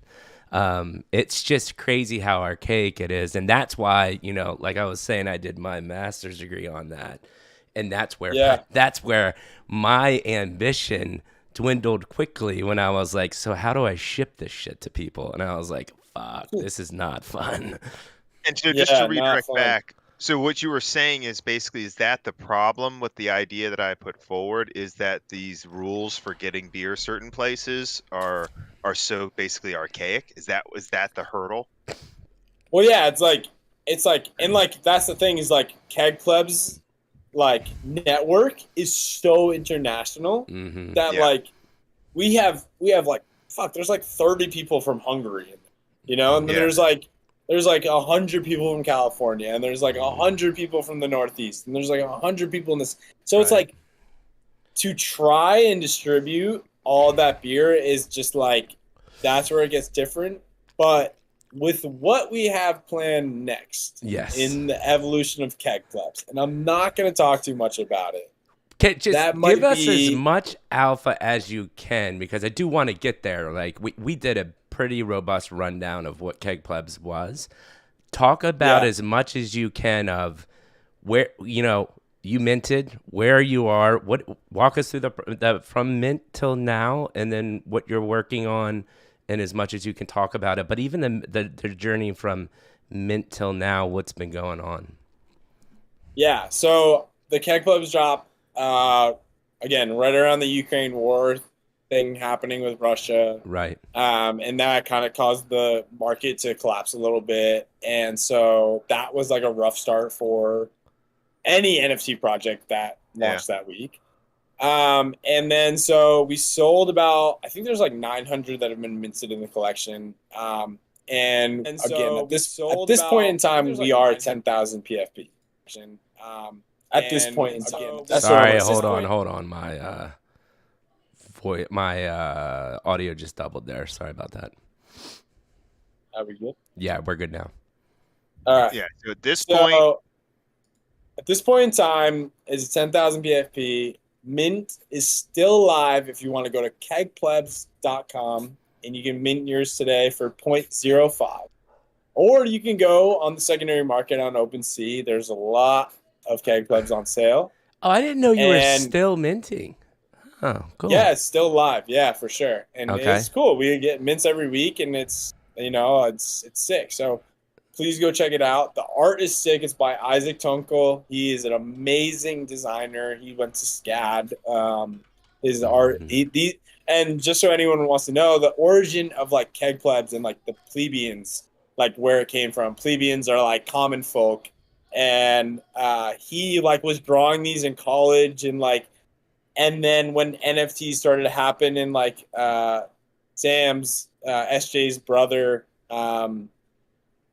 like got into NFTs, and they started talking about doing this NFT project, the plebs were just like a perfect fit. Like, they're kind of like these crazy looking, outlandish, like plebeian characters. And so they're still available for mint for now.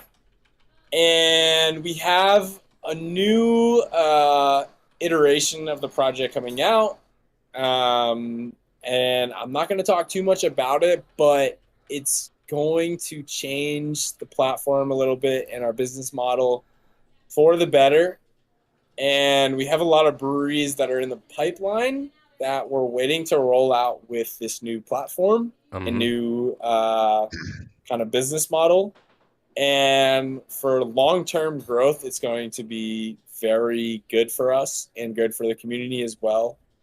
And I'm really stoked about the future of Keg Plebs. And that's kind of like all I'm gonna say about it right now. That's fine. Is in action. Fine. Yeah, the utility is in action. At current listed breweries, if you have a Keg Pleb, you can get some type of perk or discount for just walking in the brewery and having one, right? Is that correct? Okay. Yeah, and then for sure. the let's say Keg Plebs 2.0. When is the anticipated launch date or reveal of that? You should just definitely be ready for our beer launch August 13th. So Okay. again, for those of you who don't know, Fair we enough. do anytime we add a brewery into our network, we do beer collaborations with them. Right now, I'm drinking the Pleb Nectar. I'm just gonna reach in my fridge real quick. Oh yeah, I haven't seen any of the odds. I got to get back into that. I just wish I could be in the Discords more. Yeah. So this is our other beer that we did with another. This is with the Ether Orgs. So we did a beer collaboration with them in Miami at the Tank Brewing. That's so cool. So any brewery that we work with, we usually do another NFT collaborative beer with them. And so Hold on. How is there not the midlife crisis brew? that is for sure. That's the San Diego beer. What Definitely. in That's the it. shit? Why are we not doing this? Because you Yeah, haven't signed up the 100%. brewery yet, Mike. That's what it is. Ooh, I'm gonna get this. Hold on. Bongi just bought a Keg Pleb from OpenSea because he said See? he's digging the vibe. Let's go, Bongi. Let's You're the go, fucking Bongi. man, dude. See, this Let's is what go. this is what midlife can do. We actually bring real Holy people that shit. might buy your That's project. fucking Hell yeah, sick. Bongi. Not only are you That's helping Keg fucking Plebs out, fire. you're making MLC's brand legit too. We Let's put go. some action behind our words. Nah, that's awesome, man. Let's Bonji, go. Mike already forgot that it's Bonji, not Oh, Bonji. apparently Oh, it's shit, Bonji. Bonji. Sorry. Oh, My Patrick, bad. you're allowed. Mike, you're not allowed. I'm not allowed. Yeah, I met fuck the you, guy in Mike. real life, and he looked me dead in the eye and said, "It's Bonji, bro." And I just called him Bongi again. I mean, I'm not Bonji. I'm not gonna lie. Bongi is kind of more fun to say, but I'll do Bonji going forward. Bongi. Just saying. No, but that's awesome, man. Yeah, like I'm totally going. And if you want to text S Jams, just be like, Mikey's excited to talk to you tomorrow, but also he's going full blown San Diego Pier midlife crisis pitch. Like, Let's go. that's happening too.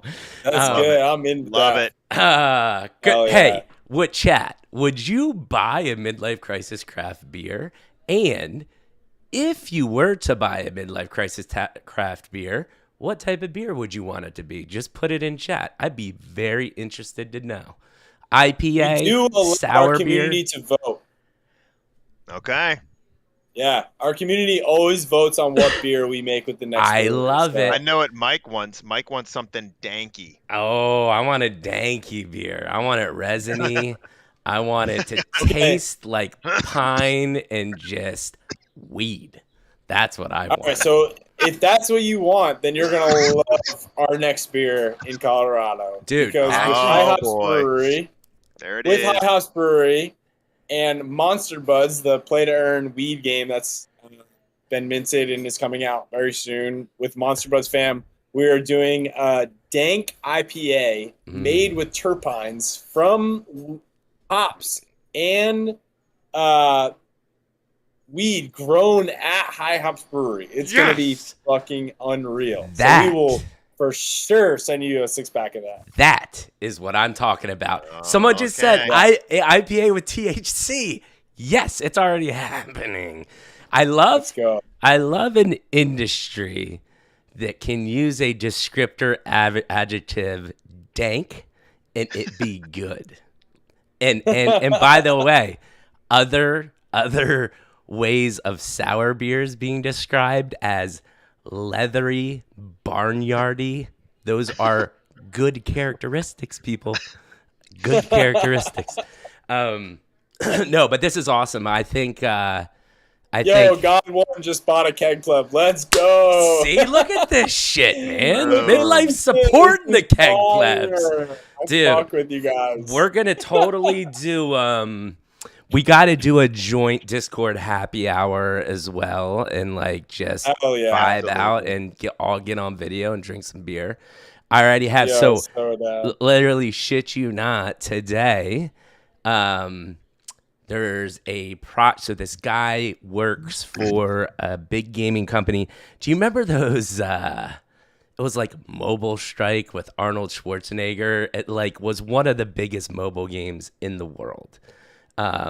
He works for the company that made that, and then the CFO or something started his own NFT company. So they're building a mobile company.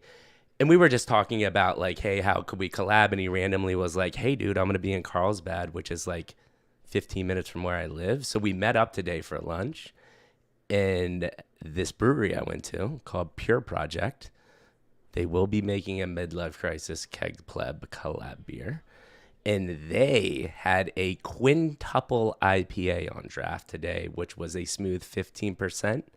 Bro. What does that even mean? Holy shit. Quintuple IPA, 14.5%, close to 15%. And it tasted, you couldn't even taste the alcohol. It was so smooth and fruity and juicy and delicious. It's turning into Spaceballs.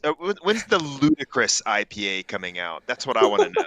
So and then the plaid IPA. They have it. It's called a 120-minute IPA, and Dogfish Head makes it, and it ranges anywhere from 15 to 20% alcohol. Oh my god! Yeah, that's man. At what point does it just become liquor?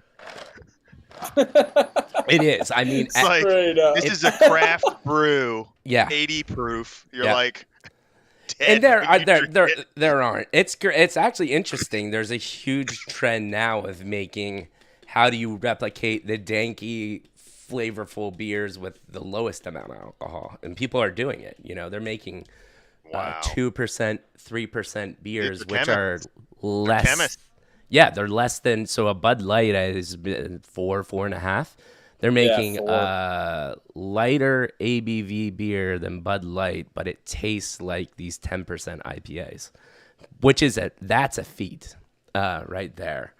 But yeah, man, it's just such a cool idea and collab. And it's literally like we were talking about, like things I was thinking about 10 years ago, but really didn't have the way to do it. But NFTs, the advent of NFTs and Web3 and the technology has allowed, which is still a super archaic industry. And with what we can't talk about, but we got a little sneak peek of, you really can start revolutionizing some of these older industries with the advent of Web3 and NFTs. And like you said, I think, our biggest hurdle as a Web3 community and space as a whole is the education piece, right? 100%. And that's why I love what we do, because one of the main things we do is we demystify the space, right? Because I think people think NFTs, it's all MIT rocket scientist people. And it's like, no, like there's a guy that shot waves and owned an art gallery, and now he is the vibe officer for an NFT company. Like, there are other ways to get there, and it just more and more people need to hear those stories to start evangelizing it. Yeah, for sure. So no, but hold on, I want to talk on that, because I actually like what you said, Patrick, when you talked about Keg Plebs being really the Trojan horse here in this kind of like for NFTs out in the real world, because you're so correct about how craft brews are, man. I mean, you can just Mike. So again, I'm not a craft brew person. You're not either 100%, right? But you at least know enough of the culture. But what's interesting is like you start talking about beer and people will just easily forget everything else. They don't like all of the normal things that love to like divide people. We start talking about craft beer, everybody's on the same page. Right. And so when you talk about that, what's interesting is that being able to now also bring NFTs in a way that's like palpable to them, right? In a way where they're like, I can deal with this, and I'm actually now excited about it. That's huge, right? That's a really big deal. And so I just don't want to I don't want to kind of skip over that, because I wrote it down. I love that, the Trojan horse. You should make that, by the way, one of your brews. Just saying, that would be really cool. It's a great idea. Trojan horse. Yeah, that's a good name. That could be the one with the QR code that leads to the whole, here's what we do and here's why it's cool. So just the thought. Yeah, but anyway, hold on. It could be the midlife crisis beer. Just saying. it could also be that. I like it. Keep on going, Maddie. Sorry, I just wanted to No, add that. I just don't want to. I don't want to skip that because I really do. There's nothing really to say other than we've sitting here. I mean, what an easy conversation to have. I mean, Mike's riffing off of all these brews and how they're working and what's going on in the craft brew space. But the thing is people are really into this. And like you said, the educational component really is the thing that's going to help us evangelize this space and bring NFTs out to a much more wider audience, right? Right. And what better way Yeah. to do that than through beer? Yeah. Do you know what I'm saying?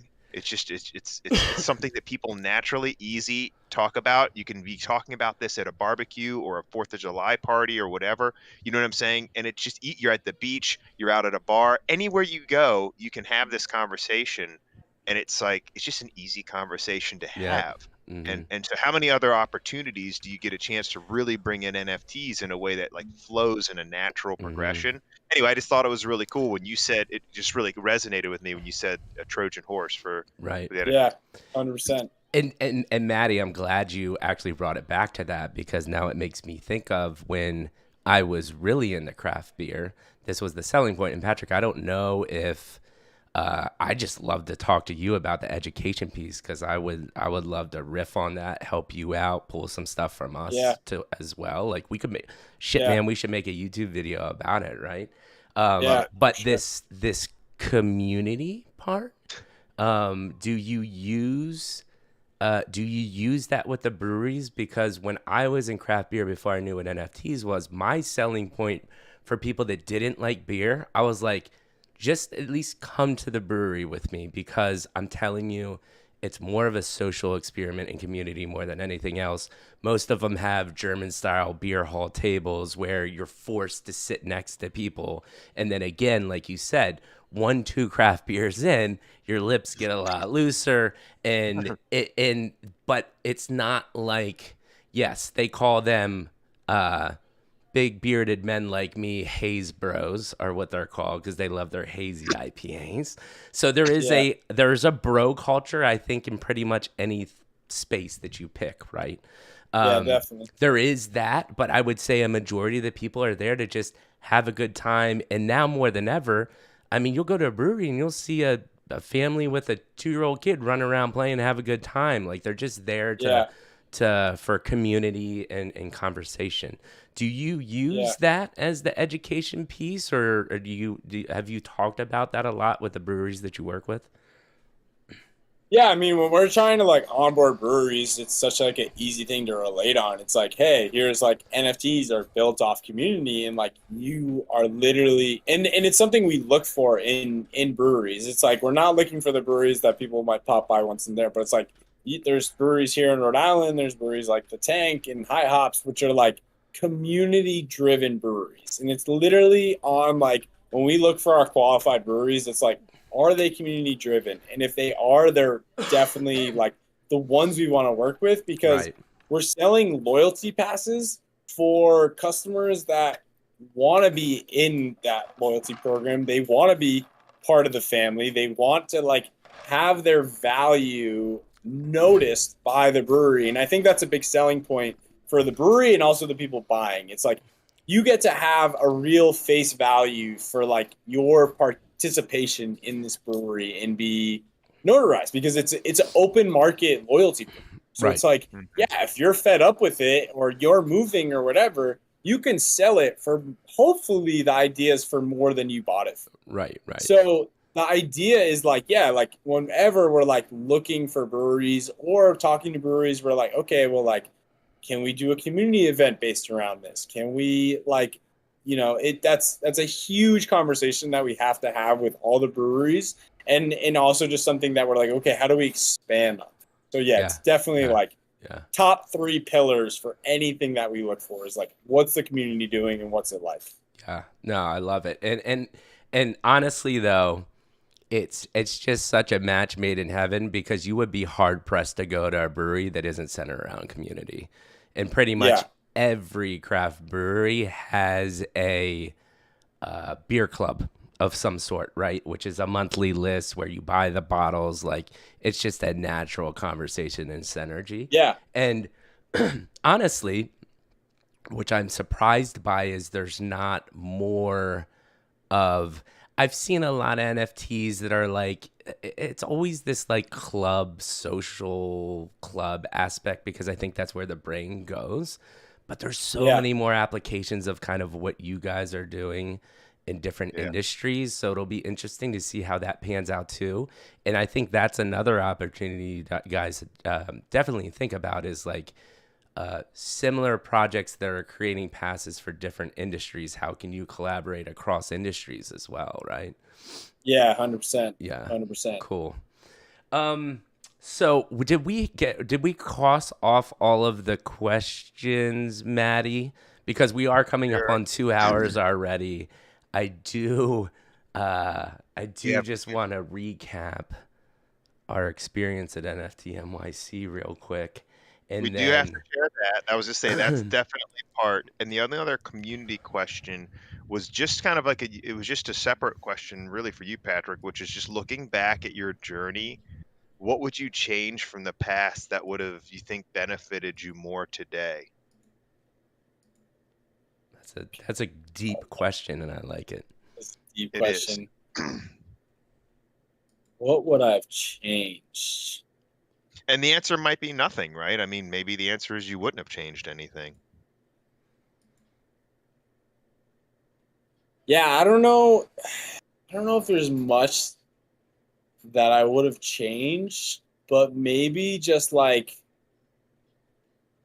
learn to accept my mistakes faster, like, and not dwell on them as much. Because I've obviously like made mistakes or like trusted the wrong people or just like done things that didn't benefit my business, my personal life, whatever it was. And like I wish I didn't like just sit on those things for months or whatever it was. And I was just like, okay, here's the mistake. Here's what I can do better. Let's move on and just like move on from those mistakes.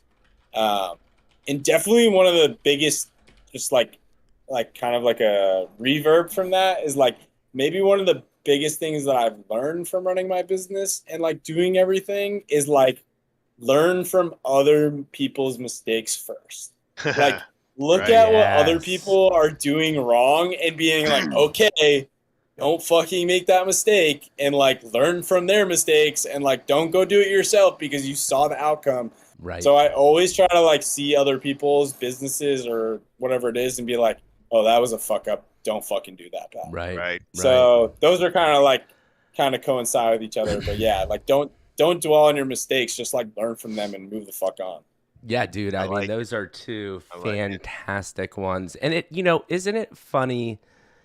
It's funny, and I talk about this every now and then because mine, like thinking about this same theme. Mine is believe in myself sooner and faster, and really really spend quality time. And I don't know where this comes from. Is it if it's from experiences or change, but like concentrate on what I am good at. Like the self-awareness part is just massive, right? And I say fortunately, I have found that it's come later on in life because we're talking to 22-year-old kids in my mind. That dude. Matt said it best this morning. We talked to a guy earlier this morning. This dude's 24 years old, has made multi-millions of dollars already. And Matt was like, dude, if I had your mindset when I was 24, I would be Elon Musk right now. So, everyone has their own path, right? And what I'm saying is, I feel fortunate that I have come to this self-awareness of what my skill set is and what I'm good at and how I can apply myself and, in my mind, make the world a better place, right? Do I wish I could have found it earlier? Probably. But I'm just happy I found it, right? But what I'm getting at, though, is it's interesting you say those two things because all the people that are successful or the people that you want to listen to that give advice, there are just core themes that you always come up, and two of those are them. And I love the one that resonates with me too is learn from your mistakes, but quicker. You don't hear that little nuance of like a little bit quicker. You always hear learn from your mistakes. And then the last thing I'll follow up with that is, I think I went through this phase of like, how to be the best manager, and you're reading all these business books and, the make yourself better books. And you can read that shit until you're blue in the face. But I think you said it before, until you run a business, until you fail, until you actually do it, it's never going to resonate with you as a person. You know what I mean? Yeah, for sure. Yeah. I mean, what you're describing is there's a difference between theoretical knowledge and applied knowledge, right? Exactly. You read all those books you want, you get all the theoretical knowledge. It's just like a professor talking to you about economics or something like that, or business in school. That's great, you learned it. But look what you just said. You ran an art gallery and learned more in 5 years than you would have gotten at a university. Because life, man, that applied knowledge, that's no joke, right? And I just think that that's an interesting. I like what you said about experience as well. I always heard the quote, experience is learning from your mistakes. Wisdom is learning from others' mistakes.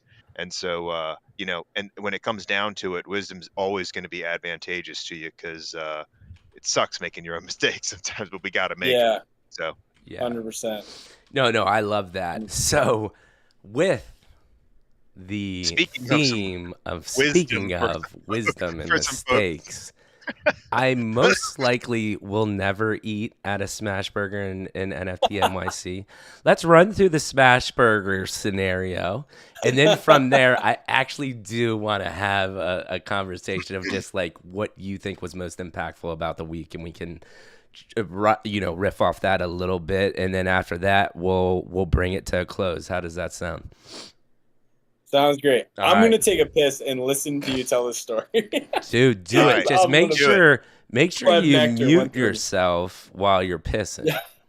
That's all I'm going to say. That has happened before. It's a little dicey. It's a little dicey. Yeah. So, Maddie, I think you don't give yourself enough credit. You're a fantastic storyteller. So, I think I want to let you take the reins on telling the story. I'll chime in if I feel like something's missed, but I'm gonna let you go with it, dog. All right, so this is it. This is the story of what happened in New York to Mikey G when it comes to Smash Burger. Now, first of all, to set the stage, like Mike said, we were walking everywhere from where we were staying, constantly going to Times Square, constantly using Google Maps, trying to find where the next party, venue, event, speaker, whatever it is. And we're walking all around. And there's a couple main pathways, a couple main streets we kept going back up and down. And at one point in time, I saw a Smash Burger. And I was like, man, dude, I have not had Smash Burger in so freaking long. And you know how when you see something, even if it's not even significant, it could be like a Flintstone push pop, like, and all of a sudden you get a memory, this visceral memory of what it's like in that flavor, and then it kind of sits there and just it'll dangle there in the back of your brain, and you start thinking about it more and more until it becomes an obsession, and then the next thing you know, you're at a 7-Eleven getting a push pop. So it's kind of like that, right?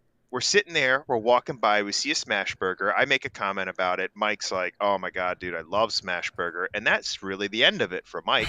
It was not the end of it for Matt. Not at all. We kept walking past this thing, and I'm thinking, man, we could go to this place or this place. And I know we're in New York. There's the opportunity and the options for great food there. But I really wanted a freaking Smash Burger. And so what had happened is we had gone from place to place to place. And when Mikey said, listen, man, Patrick's available. We need to find a place we can grab a bite to eat. Let's just grab lunch. Where should we go? And, I should have said someplace way cooler than Smash Burger. But it was just at that point, it had built up to a point where that was where I wanted to go. It was the first thing out of my mouth. I was like, we're going to Smash Burger. And so let me interject real quick, Maddie. I'm going to just play for anybody that hasn't seen the short. We're going to play the moment, because Matt got to the moment in time where this short picks up.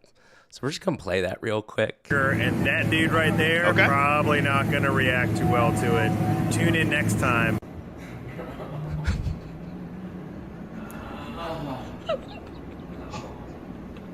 It's lunchtime. We are going to get a burger, and that dude right there probably not going to react too well to I took it. a couple of Tune those in next videos, time. and I just knew I had to get one with Mike in it. As if it's lunchtime. As if we are going to get a burger, and that dude right there. I knew going to probably Smashburger, I was like, man, this could get dicey. Because you never know, right? But I have always had fantastic experiences. And just for the record, by the way, because I tagged Smashburger on our YouTube short. So if for whatever reason Smashburger, someone at corporate who's so bored tomorrow is actually at our 2 hours or whatever of our stream, and they're listening to this story, I love Smashburger. It was amazing. And the Smokehouse Burger experience made my day. Now, that being said, Mike's internal processes are a little bit different. It gets a little bit convoluted. And so what happened is we decided we're going to get Smashburger. We're going to meet Patrick there. So we go. And ironically, the one that we kept passing is not the one that Mike actually sent us to. So I would just like to point out, had we gone to that one, this probably wouldn't have happened. That's right. We went to the one that you we didn't go to the one that you wanted to go to because I got all screwed up in Google Maps. And real quick, we have to interject. Bonky just bought his second Keg Plebs. That's how. Dude, let's go, baby. Let's fucking go. Smashburger, IBF, Vomit, and Keg Plebs. It's happening. So the other thing I want to, Matt, you continue, but the other thing I want to interject with this YouTube short, I had no clue that he was filming that door. That was not like, well, I think maybe in the beginning a little like just trying to be funny, but it quickly turned to like, I'll get to that. We'll get there. So we go to Smashburger, right? And we go in there, and you open up that door, boom, you get hit with the smells. Like, oh, we're here, we're home. I love this. And so it's New York, so everything's got 15 stories to it. So Mike has to, and of course Mike's walking in. The first thing he says is, "Bro," he just gives me his credit card. He said, "Just order me a burger with everything on it. I've got to go to the bathroom." Right? So I'm waiting in line. I get to the front and I'm ordering, and all of a sudden I hear, "Bro." I'm like, what the heck is going on? I look up. It's Mike, head over the banister going, "I need the bathroom code. I need to know the bathroom code." And so this lady is like looking up from the register. I'm like, this is the burger I'm ordering right now, because like they want to make sure you're ordering something before they give out the code. And so she like shouts out the code. I have to repeat it because Mike, you can't remember it.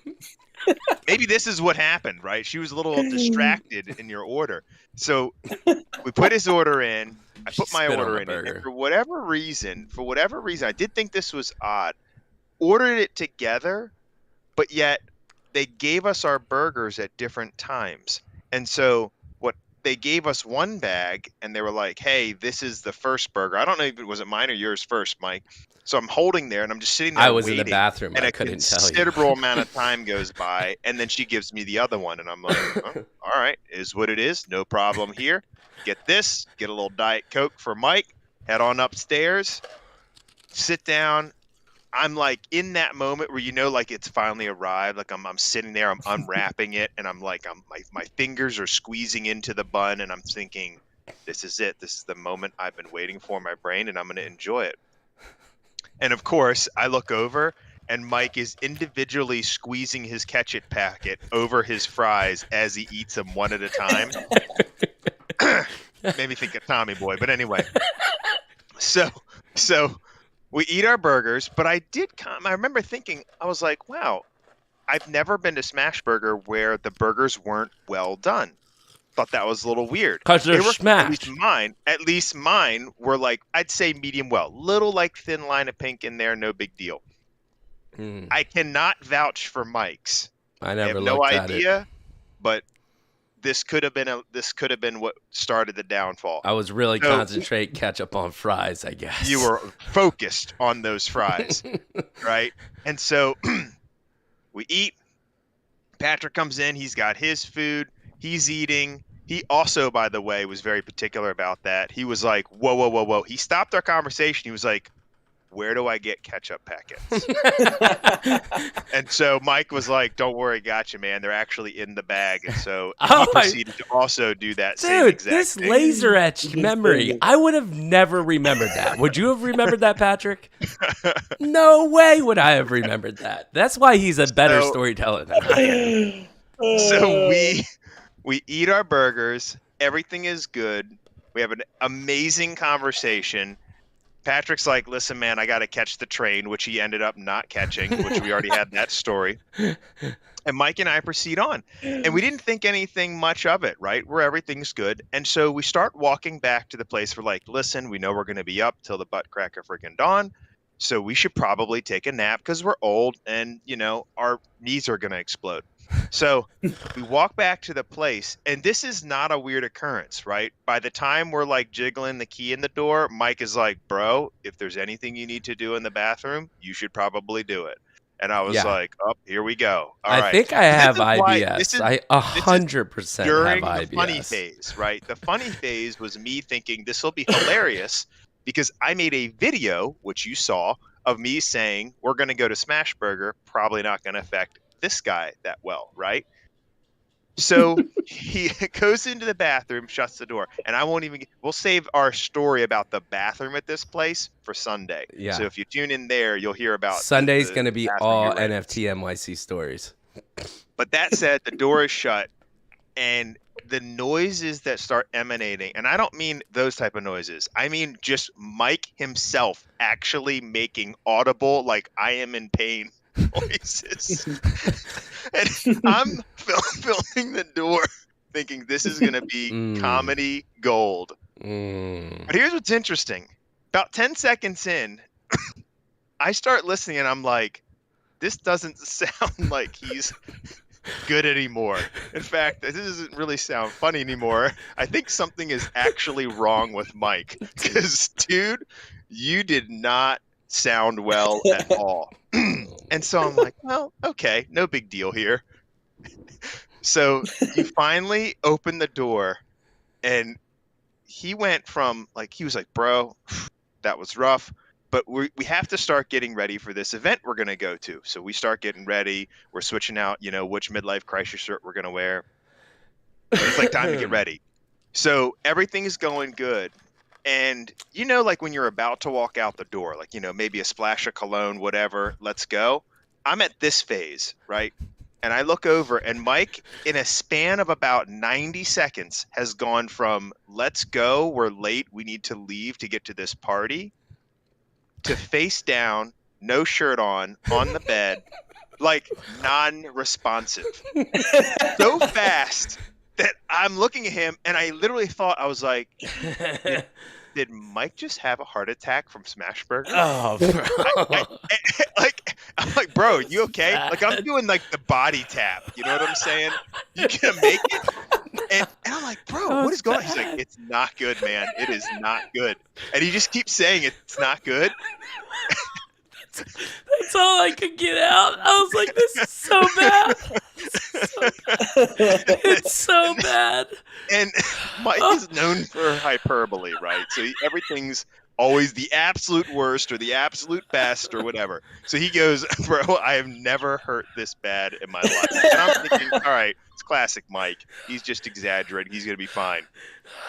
Well, I'll spare you the details, but he made a dash back to the bathroom. And then I realized, okay, this is not going good. He was definitely sick. So now I'm like, what do I do now? And he's sitting there and he's like, dude, there's no way I can leave this place. There's just no way. So now I'm thinking, all right, I got to go to this party. And I'm starting to think about who do we have to meet there and whatnot. But it wasn't really dawning on me that Mike was just dying in the bathroom. And so finally he says, bro, I need something. He's like, do you have any medicine or anything. Like it, and I can tell like he's in that like panic, like what can I do to stop this feeling? And that's when it dawned on me. I'm like, Mike has food poisoning because like nothing happens that fast. You know what I mean? I thought for sure, bro. Like when I was laying down on bed, like the normal going to the bathroom I get home is just it, and then we kind of slept a little bit, and I woke up, and there was this pain in my back, and I'm like, I've had a kidney stone before, and I'm like, fuck. I was like, dude, maybe, I don't know, this is a kidney stone, but it quickly went to my stomach. And dude, it just got worse and worse. And I vomited for like, I think I vomited for a solid 5 hours. And then to follow that up, which sucked because you know how when you vomit, like that's a pretty violent action. And you do that for hours on hours, you know how sore you are the next day. Funny enough, I wake up and I got COVID.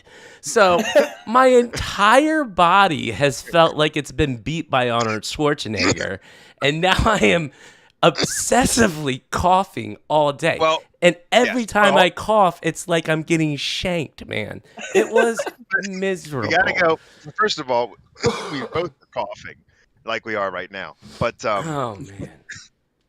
So I finally like, well, I guess I'm just going to go to this event. This, our buddy was DJing. I was like, I got to meet a couple people there. So Mike's like, just go, man. So I go, and I'm at the event for maybe an hour. I'd gotten some videos, some pictures. I talked to some people, and I text Mike. I just want to like check in. Like, is this dude alive? Like, I just want to do like a wellness check. You know what I mean?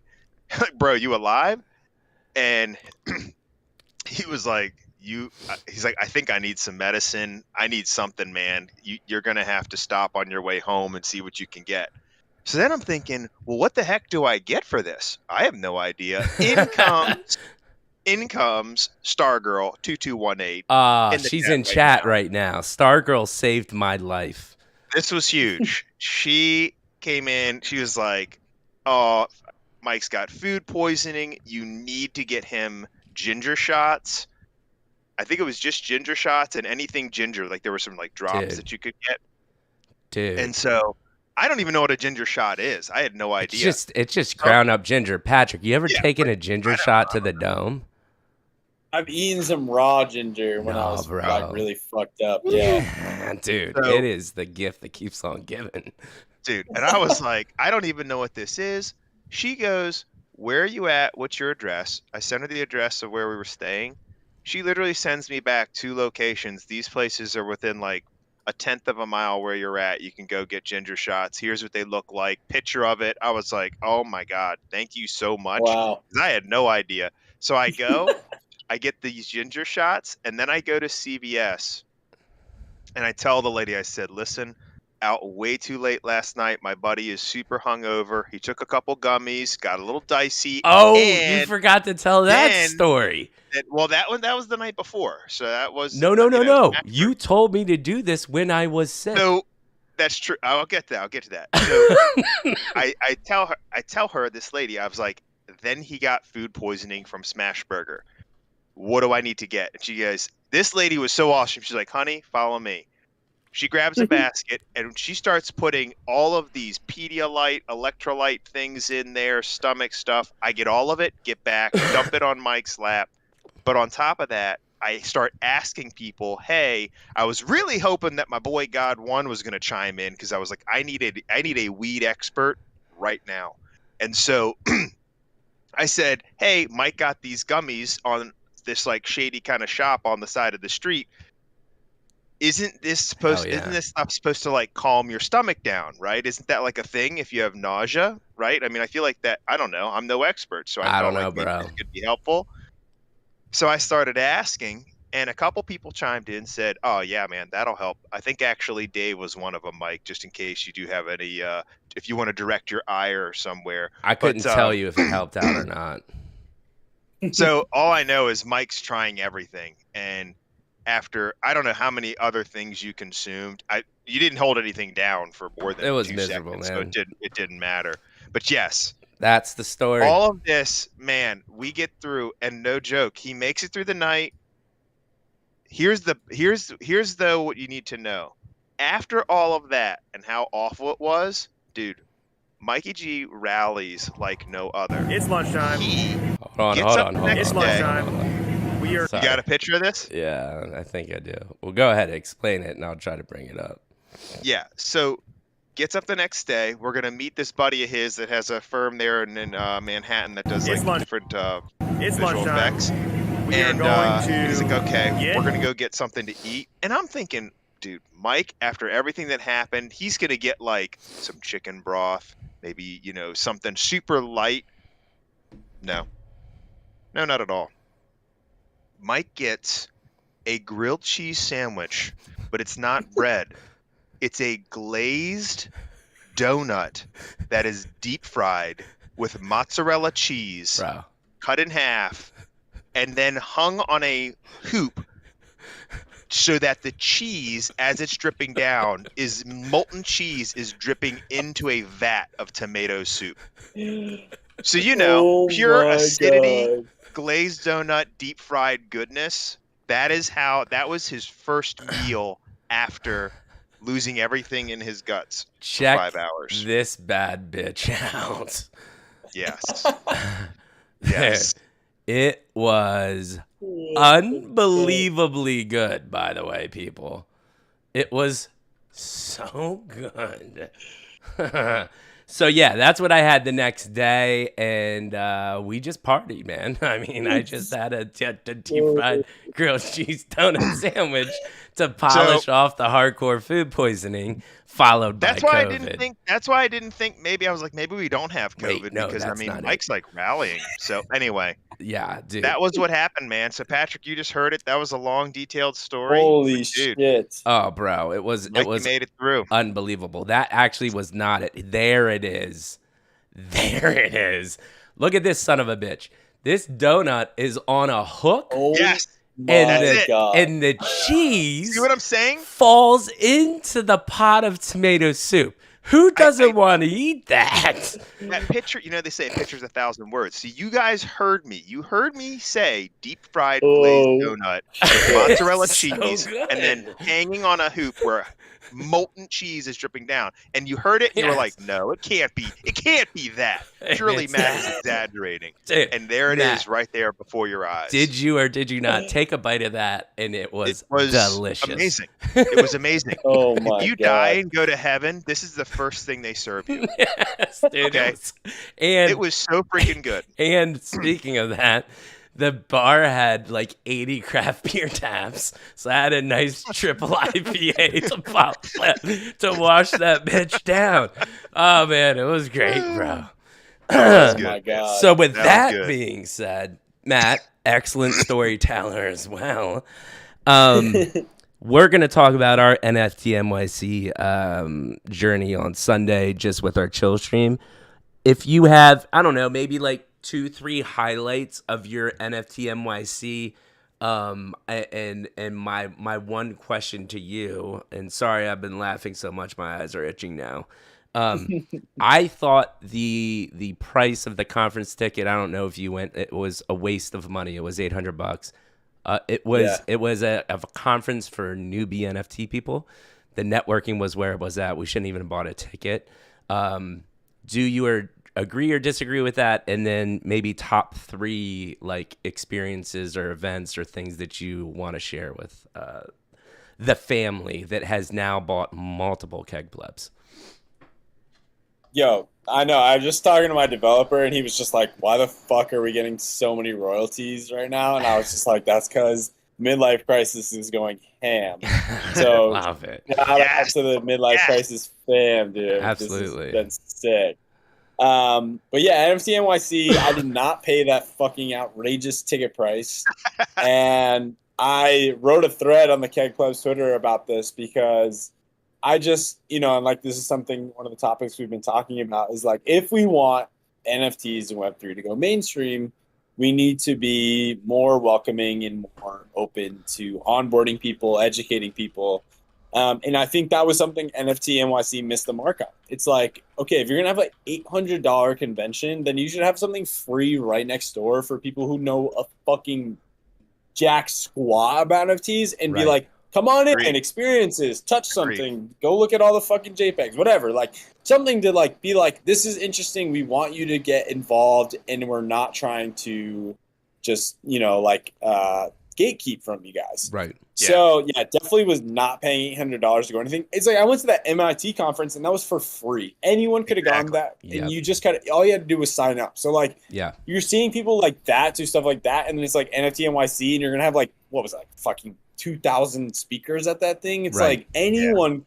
It's like if I wanted to go, I would just apply to be a speaker, and then I could have walked right in. Right. So it's just like that was just kind of nonsense to me. 3 of my like favorite things about NFT NYC, and like someone who did it really well was the Doodles. I got to go check out the Doodles, or not the Doodles. I'm sorry, Cool Cats. Cool Cats. Yes. Cooltopia was one of my favorite parts of NFT NYC. I got to meet some cool people, but the fact that it was open to all, and that anyone could go in there, and I had a cool pet, so I got to go. Like, I still got, if you were a holder and you were someone, you still got VIP access to certain things. So they like did a great job of like making sure their holders felt valued, but also being like anyone is allowed to come in and experience this. And this is something you can experience more of if you buy into us. And so there was like kids from like 6 to 7 years old there to like grandparents. So like just seeing everyone in there. And I brought one of my homies who doesn't know fucking thing about NFTs. And he's like, what the fuck is this? Like Willy Wonka's chocolate factory? And I was like, exactly like it, except you get a fucking JPEG and it gets you in there. And so like, I thought they did a great job of like being able to bring in the normal people, bring in like people who don't know anything about NFTs, and like still making it inviting. And then, the rest of it, what else did I like? There was a really cool, obviously I'm a photographer and I have my own NFT photography collection. Right. And like, so I went to a couple like the different like photography shows, and I went to one at I can't even remember their name, and honestly they're not worth mentioning because I went to this NFT gallery show, and like there was like probably like 20 screens in it, and like no labels, no artist names, no mention of QR codes or pricing or like anything was for sale. I run an art gallery. If you're fucking putting a piece of art on the wall, you better have a price tag and a name tag right next to it, because you're going to want to know who did that piece of art and what the price is. Because like, I'm not fucking owning an art gallery to just put fucking pictures up so you can stare at. Like, we're not here to just like, add to the vibe, but like we want to be paid for what we create. So it's like this gallery show had like 200 photographers in it, and they were like slideshows. So they were showing all these different photography. And like, for one, I'm like, half this photography isn't that fucking very good. Like, it seemed like anyone who put their photography into it could get in. And like, shout out to all the photographers trying to make it in the space, but like, I still want to see quality over quantity. Like, I want to see good stuff in a nice curated gallery. And then the other part of it was like no names or no titles or anything. So I was just kind of like, this is ridiculous. Like, I would never fucking, and it was like clear that like we accepted your work in here because you're going to promote it and bring people to our gallery. And I was just like, that's fucking shit. Like, right. And then I went to another gallery that was by this kid, Chad Torkelson, and he did this really great exhibit that Kath Zimmer was one of the curators of, and they had like multiple shows throughout each day. And it was really nice photography. It was like a screen with like a photography like exhibit in it, and then the QR code and like who owned the piece and who created the piece at the bottom. And I was like, wow, that's amazing. Like, here you are giving value to the owner and the creator, and like also being like, if you want to buy them out, you can do that right here, this QR code. And I saw on Twitter multiple pieces sold from that show. So that was like really cool to see. Seeing like real world value come from in real life events. Right. And then third was just meeting you guys, because now I'm fucking on here. So like, the fuck, Smashburger was good for something besides Mikey's food poisoning. So if we can thank them for something, that's it. Yeah, dude, I appreciate it. And dude, I mean, this is what that I think about. I don't know. I find myself thinking about this a lot of like, X event led to X event. We literally, I don't even remember how we met. I think someone maybe from our community, or me personally, I was like, bro, they're making craft beer. Like, I need a craft beer project on our show because I love it. But then that turns into us meeting you at Smashburger that has now turned into a show that has turned into sales of Keg Plebs. Yes. Like it's actually turned into keep going, converting cool. business. And now you want to talk about like a majority of our conversation is the power of network and connection. And like that is literally it at work in business making money purely off conversation. Yeah, 100%. That's crazy, 100%. man. It's crazy. Yeah. Yeah, I would say, man, my biggest regret is the conference part. Like you said, it just was ridiculous. And then my best part was meeting people like you, and just the networking opportunities are fantastic. And there's something to be said about in real life meetups over doing the digital stuff. And I mean, listen, man, I think that, that attributed to me being able to text you and you immediately are like, of course, Mikey G, Smashburger, let's do 100%. This. And I'm still 100%. Holding you for us coming on your podcast because I've always wanted to do a podcast. This dude's got a podcast too. Throw all the stuff that he's talked to you about. He does a podcast on top of it too. Oh, he had to, man. Radio broadcast. You gotta get that out. You know what I mean? I think that's awesome. Yeah. Yeah. So any follow-up, Maddie, anything to comment about NFT NYC? I mean, I know you did. You went hard on my story. Anything to comment from what Patrick just said? I mean, in terms of the actual conference, like I said, I mean, we'll be talking about that a lot on Sunday. I was underwhelmed by the actual conference itself. I agree 100%, Patrick. There are places that have figured out how to do this for free. Usually at these type of conferences, the way that venues make their money is by selling the table space for the actual people who are going to have a booth. And then you want people to be there, right? That's the whole point. Why would somebody want a booth there? Well, because people will be there. How do you get people there? Not charging them $800 for what that, for what that was. Right. And so, that should have been, imagine if NFT NYC was free, what do you think the participation would have been? You know what I mean? Double, triple, quadruple. Right. You know what I mean? Insane, yeah. Because people could have spent what they would have spent on that ticket for lodging, accommodations, which not that New York City needs any more like help with that. But like that's a big thing when you run conferences, is that's how they make their money, right? People come in and they spend their money there in the city. Yeah. So it's like it was a little disappointing that would happen that way, because had they done that, right, I agree that there would be more of a motivation for companies to say, we need to make this about how do we talk to people who aren't necessarily at NFTs, right? Because just like you went and saw these people in line for Bored Ape Yacht Club merch, somebody could have just been in New York, right? Seen this, like, what's NFT NYC? This looks cool as shit, and start walking through all those floors and been like, this is amazing. You know what I mean? Right. That's a place that gets more people into our environment, our sphere. Right. And I just think that was a really big missed opportunity. Yeah, and to layer on that, unfortunately, a majority of it seemed like a D-swinging contest, right? Like, who's going to have the best party? Can you get into the best party? And, like, that's not what we were there for at all. Which actually, that reminds me, did you go to NFT Miami, you said? I did. So what can you compare those two for us? Because we didn't go. Is it the same type of stuff, or? Same vibe, but like definitely Miami a little bit sleazier, like just like kind of awesome. So Miami what you're saying vibes. is I will not go there next year.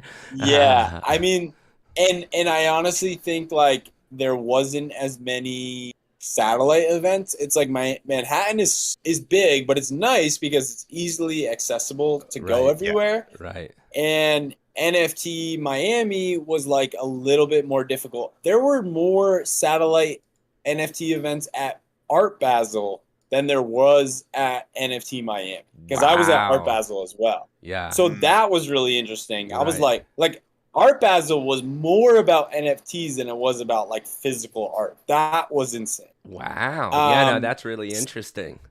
Yes.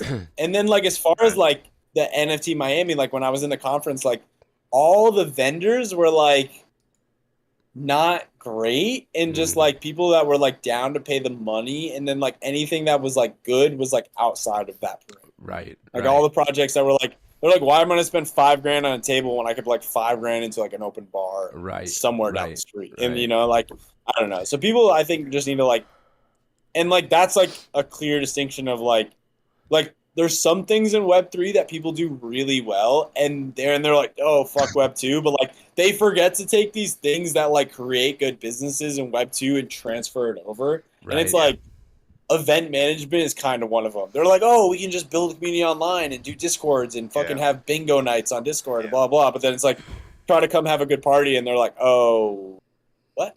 You know, they just kind of like lose the ball. I mean, it's... You bring that up, and honestly, it's why Maddie and I and our buddy Asher, we were doing like project consulting for a while, and we stopped it because a majority of it is rich Web2 people trying to make a bag in Web3, and they think they know what they're talking about, and then they pay you this money and they don't listen to you, and then it's your fault. So it's like, I'm just wasting my time.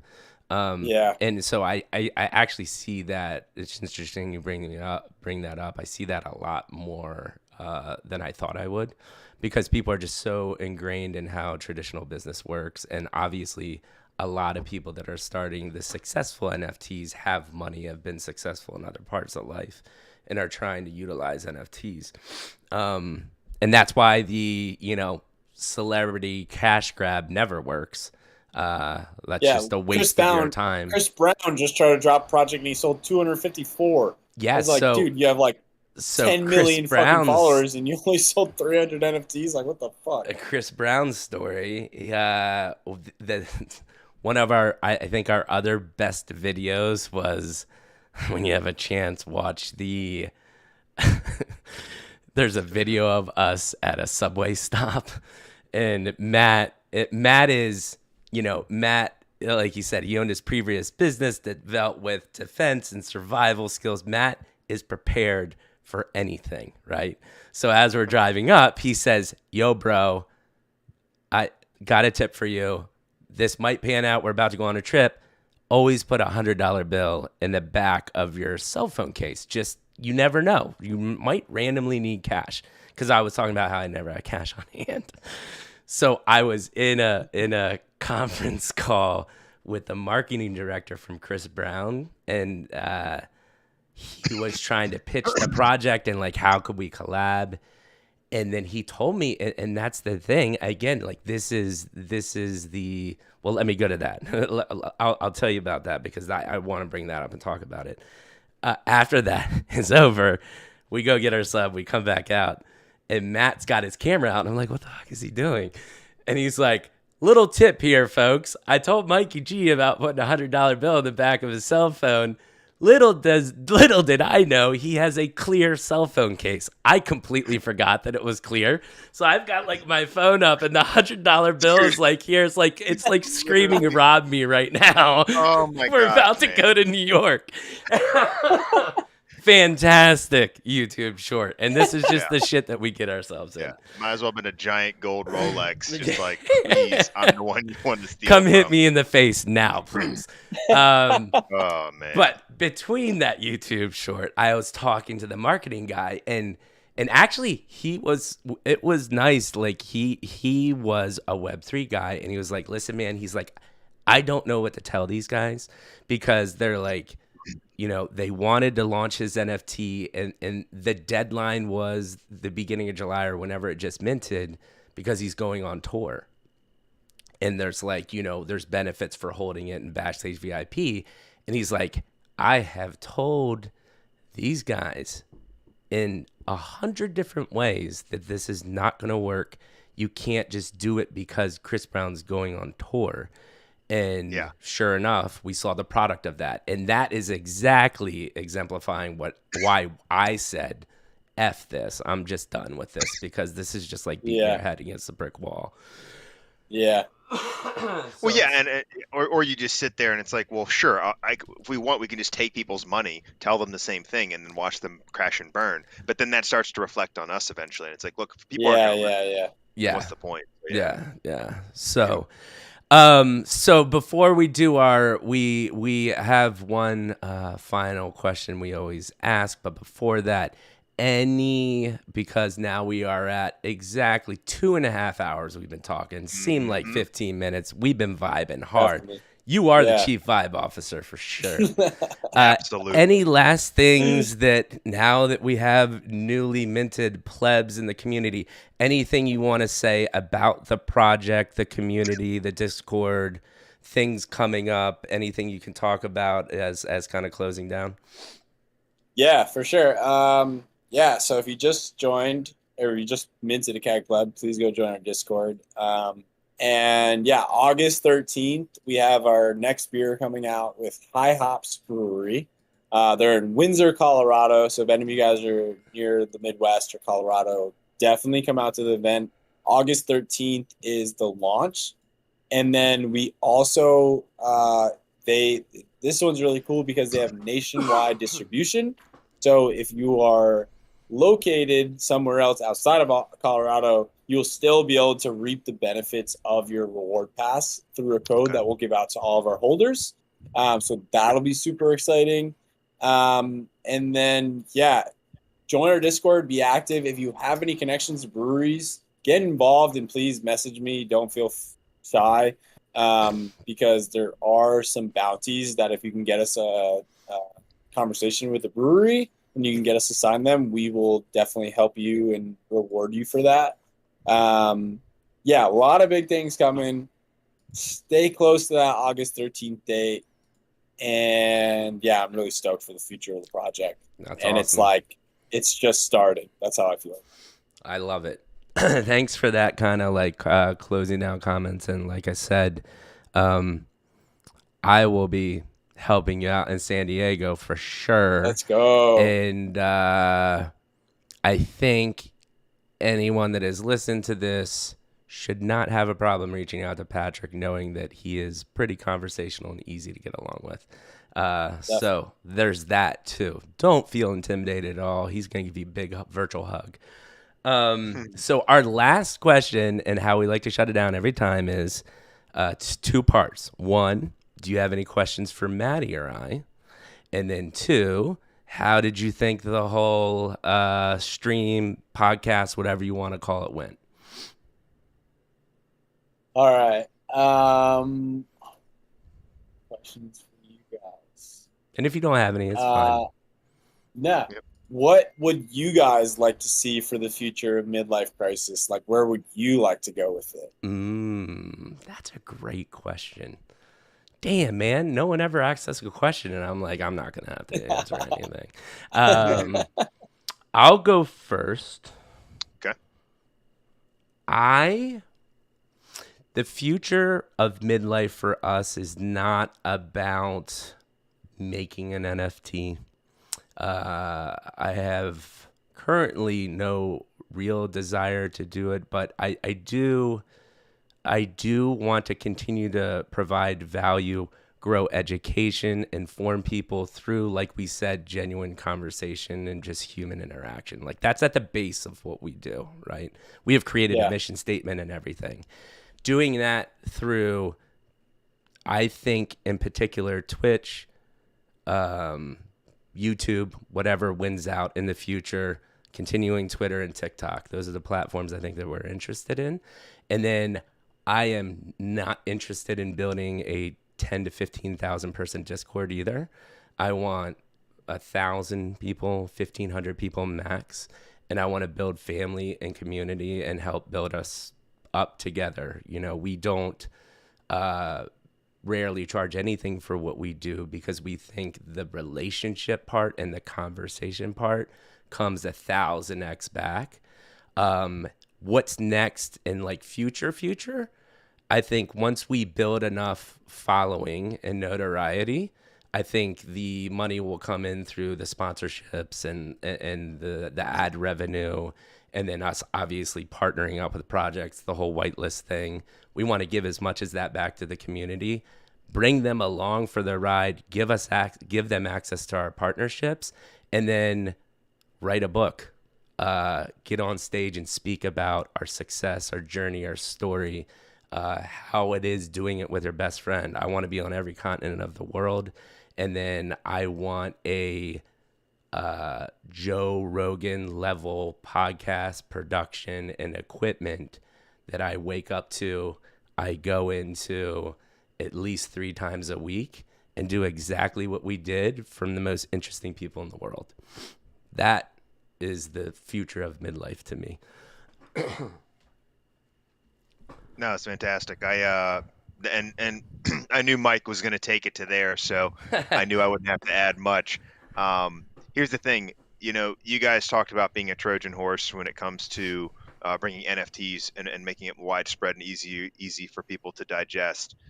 We want to do that when it comes to human connection, when it comes to communities, and everyone in general, right? We want to start in this space because I'm fascinated by the space. I'm fascinated by the people here. And when you said that one door, a connection and network is one door leading to 1,000 doors, we have observed that here. I mean, we have people hanging out in chat who are such a varying degree of backgrounds, literally from people who are models to firefighters to in the restaurant industry to in the tech industry, who are way smarter than us, who are way more successful than us, who have successful businesses, who are thriving in all of these different fields, right? And what's so amazing is here we are together having a conversation and we're all interested in this. And so what I would like to have happen is through conversation and through bringing interesting people onto a show and through media is help people realize that at the end of the day, we are way more similar than we are different. And I think that starts to actually solve. And in terms of like legacy and moving a needle in a direction that actually helps, like what's the benefit, right? Why do this other than the monetary, the gain that's there? Like what's the real reason to do this that you can feel good about at night when you put your head on the pillow? And it ultimately comes down to is like, making humanity better, right? Making it so we stop bickering all the time. There's plenty of pressure and there's plenty of media outlets that are there to divide. There are very, very few that I've seen that are meant to unite. And I think that we can be a force for unification. And that's where I see the future of what midlife crisis is going to do. Right. And to layer on that, Matt and I have very different views about many things, but we can sit down and have a conversation, and it's not you're an asshole because you think that way. We mean we mean unification by having totally different point of views, but having a conversation about it and leaving it better and more informed about things. Yes. To be clear, unification is not sameness. Right. Right. And I think sameness is not the answer. Yeah. And I think that's one of the many people, one of the many ways people interpret unification as just being the same, which is it's not the answer. Yeah, definitely. So that's our robust answer. That was great. Thanks, man. And then, how did you think the whole stream went compared to other AMAs or what you've done in the past? How'd you feel like it went?